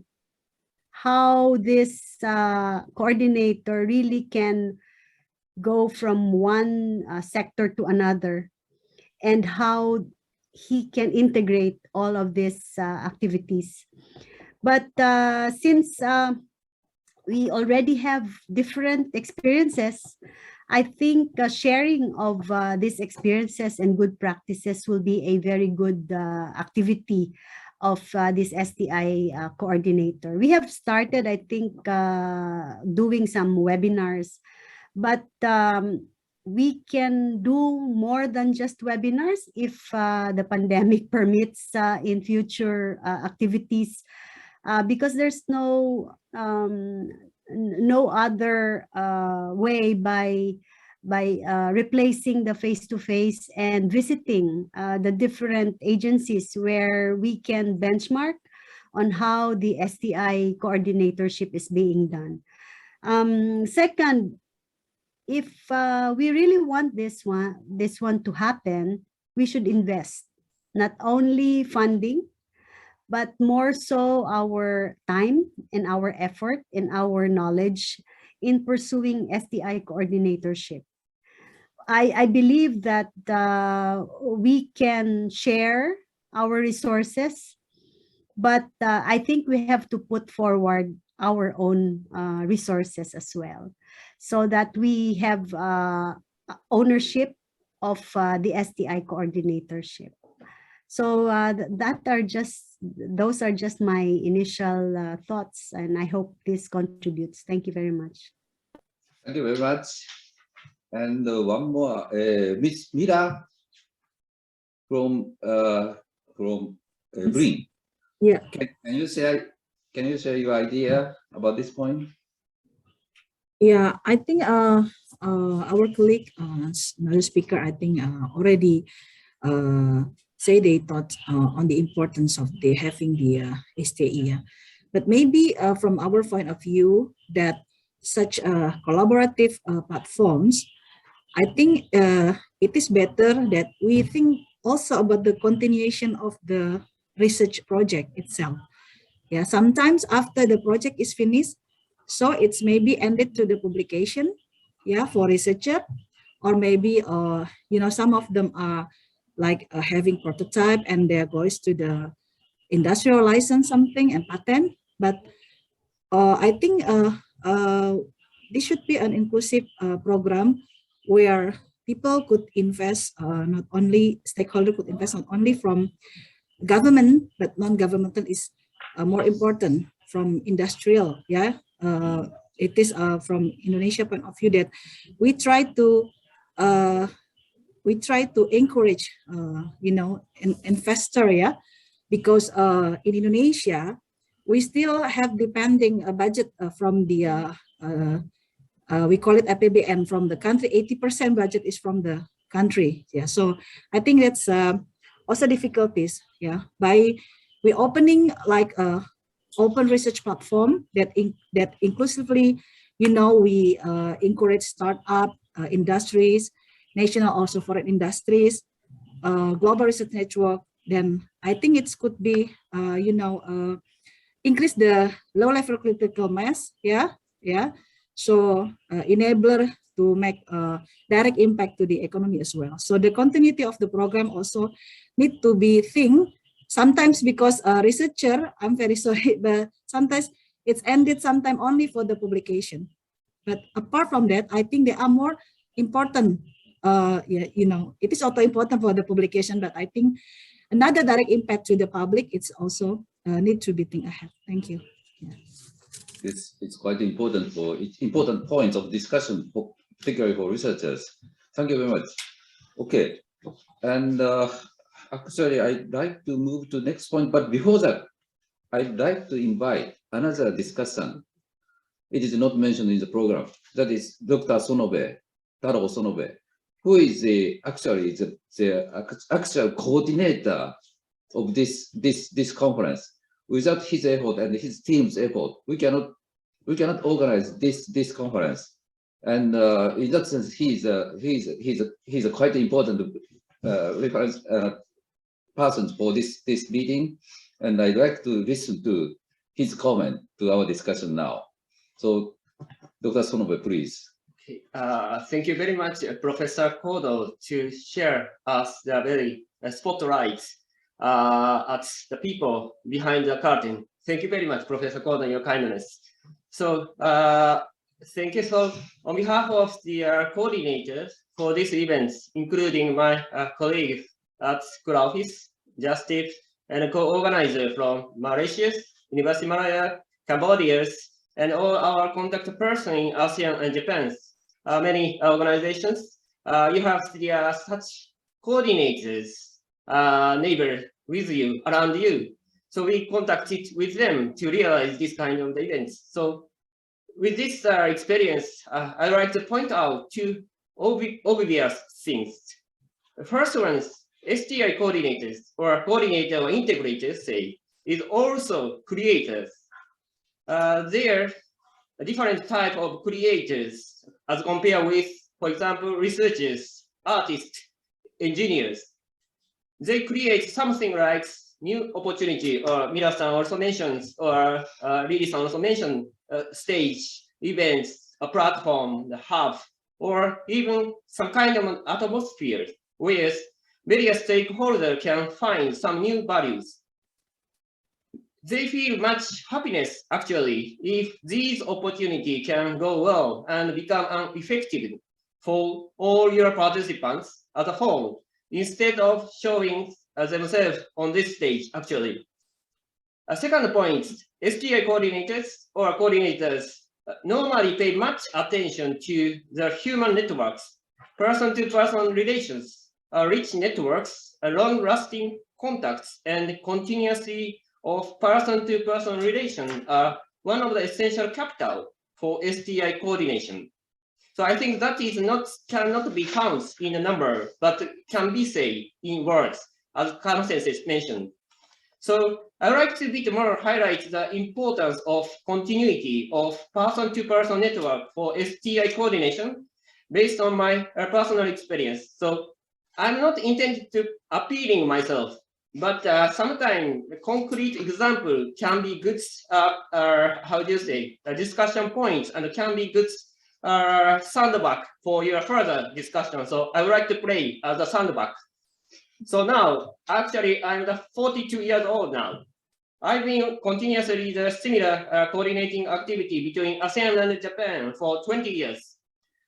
This is not very long, but not short periods. It was started from when I was a master's student at Kyoto University.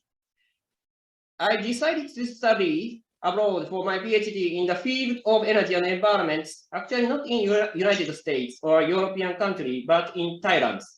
Because I set my goal to be a person who can contribute for bridging and coordination between ASEAN and Japan, addressing in global issues such as climate change and energy security issues.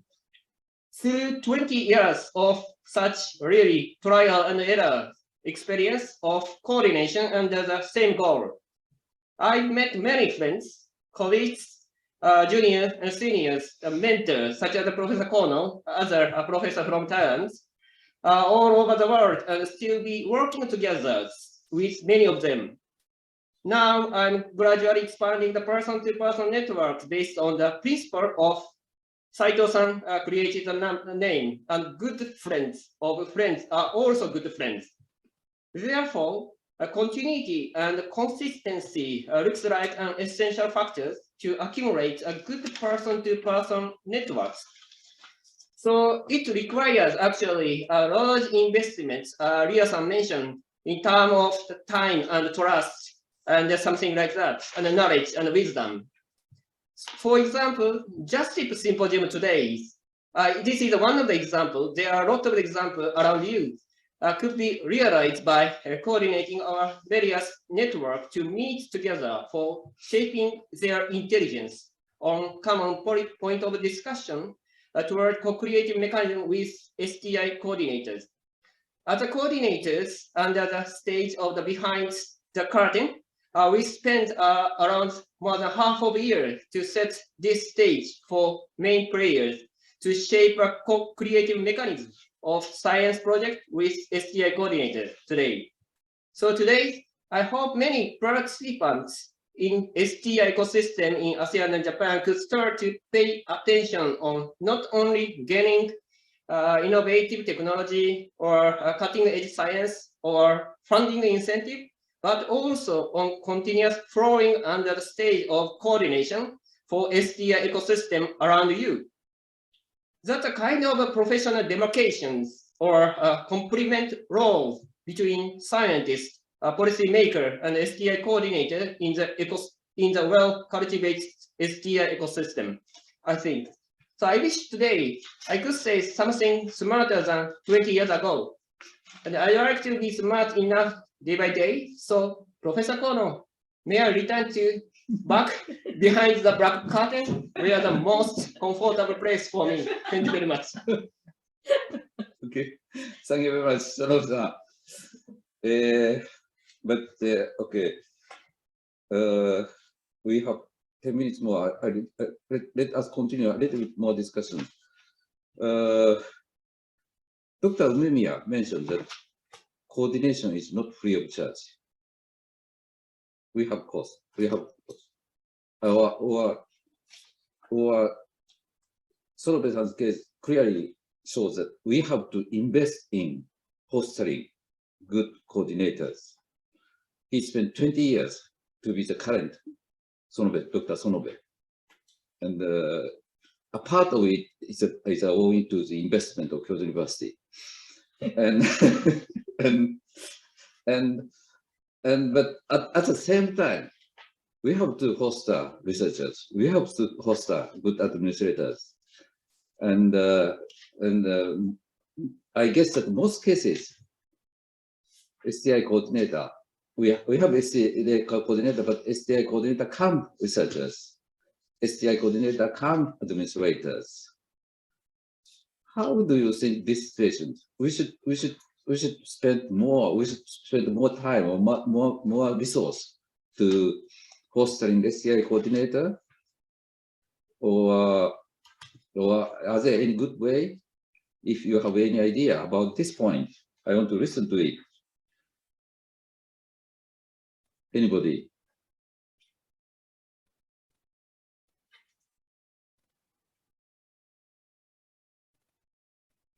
Okay, Kano-sensei, please. Yes, thank you so much. I may need to wait for you to come out, but before that, I would add something. I'm really valuing Sonobe-sensei's efforts here today, of course, with the Kono-sensei's great coordination of this discussion. One thing is really important is that related to Enrico's comment, which is that the coordinator would need to be an influencer as well. In this society, sobering and steady activities are not so praised much. Something that is standing out are really praised. But actually, such activities are needing infrastructures, including this kind of coordination. So recognizing such activities are really important in my sense. But how we can do it is really a great issue. So let us think about the explanations of having such behind the curtain activities as the important parts of the standing out activities. And it would be nice to establish some systematic pedagogy or education method and skill sets that is needed to show up how the function is important, how we can develop more people into that field. Would be a nice way to think about it together. Thanks. Thank you very much. Any comments about these points?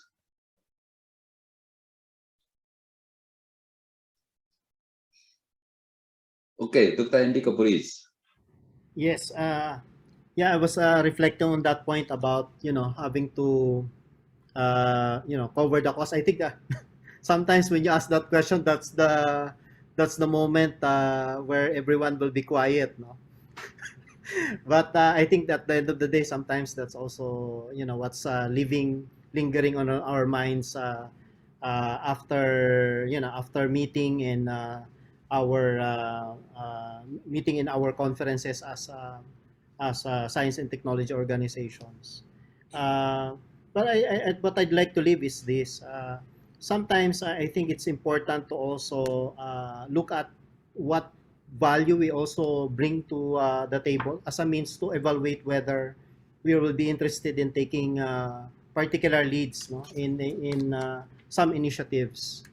I say this because, of course, if one country recognizes the importance or the value of such initiative in their own organization or for their own country, I think they will be much more open to taking on the leadership or the initiative in making things happen. I think also what's important is to also expound on what kind of support will be available for the one that's taking the lead in some of these initiatives, as a way to also present and to be open about what available resources there are to go by, so that everyone understands that understands the commitment, understands the the level of support that is currently available, so that others can also pitch in. I think it's not, I think, a matter of just saying, okay, I will cover all the costs for all of us, but rather it's saying, well, I'm interested in doing this. Maybe I can cover the costs for some of the activities that we need to do together, but I may have to ask everyone about some of the the things that need the logistical support to make things happen. So that means a greater and a better understanding of each other's, if I quote, sorry. Yeah, there was a discussion earlier about leveraging our strengths or our resources available to us to address the common issues or goals. I think this is that part where we actually leverage our key strengths in order for our common goals to be met. There's a term here in the Philippines, we call it the hating kapatid, no? That means you divide according to siblings.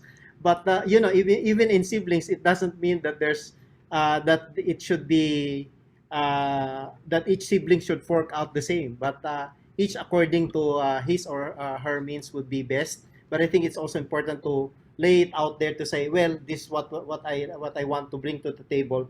Can I ask everyone else to pitch in? So I think that's the spirit of cooperation that we wanted to see and wanted to pursue. Thank you. Okay, thank you very much, Dr. Enrico.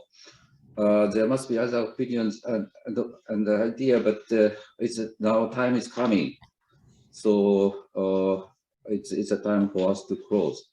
Actually, today we don't have any conclusions, but we could collect various valuable opinions, ideas, proposals, and I heard that Sonobe-san and his team with URA Kyoto University plan to organize a series of some sort of webinars following up today's discussions, and so it's a kind of trial to making platform of STI coordination between Japan and the ASEAN countries, and through these activities we can develop our network much more stronger. So your input is quite important for making this network. So I'd like to close this down discussion panels and return back the microphone to Mr. Fukuhara. Yes, thank you very much, everybody, to putting all your thoughts and ideas on the table. As the Professor Kono said, that today we will not come out to any clear conclusion, but unfortunately, you have to close the session today right now. Then I'd like to invite the Professor Dr. Eiji Nawato, Director of the Kyoto University ASEAN Center based in Bangkok, to officially close the session today. Professor Nawato, please. Thank you very much, Mr. Fukuhara. And thank you very much, all the panelists and speakers for the very fruitful discussion. As Fukuhara-san and Professor Kono said, today's issue is rather difficult and diversified. It's very difficult to get conclusion. And I'm rather, how should I say? After the comment of Dr. Sonobe, there is no need to make any comments. Actually, today, at first, Professor Kono raised several questions concerning what is STI coordinators, or what we can do for their career path or something like that. But whatever the answers of these questions are, we share the recognition that the importance of STI coordinator is. The larger the research project is, the more international the research project is, the more important the role of STI coordinator is. We all recognize it. And from the activities of STI coordinators, various stakeholders get benefits. But I'm rather selfish. I'm a researcher. The benefit of researchers is the largest. You know, this kind of work, formally, we ourselves made it. And Professor Kono is a very excellent STI coordinator. Actually, he implemented many international research projects, and I joined some of them. And I know he was very good at research management. But on the other hand, he spent a lot of time for that. So without this, yeah, our research outcomes was much bigger, I think. You know, since the URA office was established some 10 years ago in Kyoto University, the burden of the professors are much smaller, I believe. Anyway, the existence of the good STI coordinator induced the very good outcome of the research of the collaborative research project, I believe. Anyway, we recognize the importance of STI coordinator. And as Dr. Sonobe introduced, Kyoto University URA office had started the effort of networking of the STI coordinators in Japan and ASEAN countries. In this context, tomorrow we will have the JASTIP Symposium 2021 second session concerning the strategic points of the second phase JASTIP. The where should I lead? But the using integral knowledge, technology transfer, and development of STI coordinators. So please join this session too. So that's all my talk. Thank you very much. Thank you very much, Professor Nawato. Then we finish the session today. So thank you very much, everybody, and looking forward to see you in person, also in online. Thank you. you very much. And also thank you very much to the participants who joined us in the front of the display. And well, let's hope we can meet physically together in not too distant future. So stay safe and see you all in tomorrow. Thank you very much. Thank you very much. Thank you. Bye. Thank you. Thank you.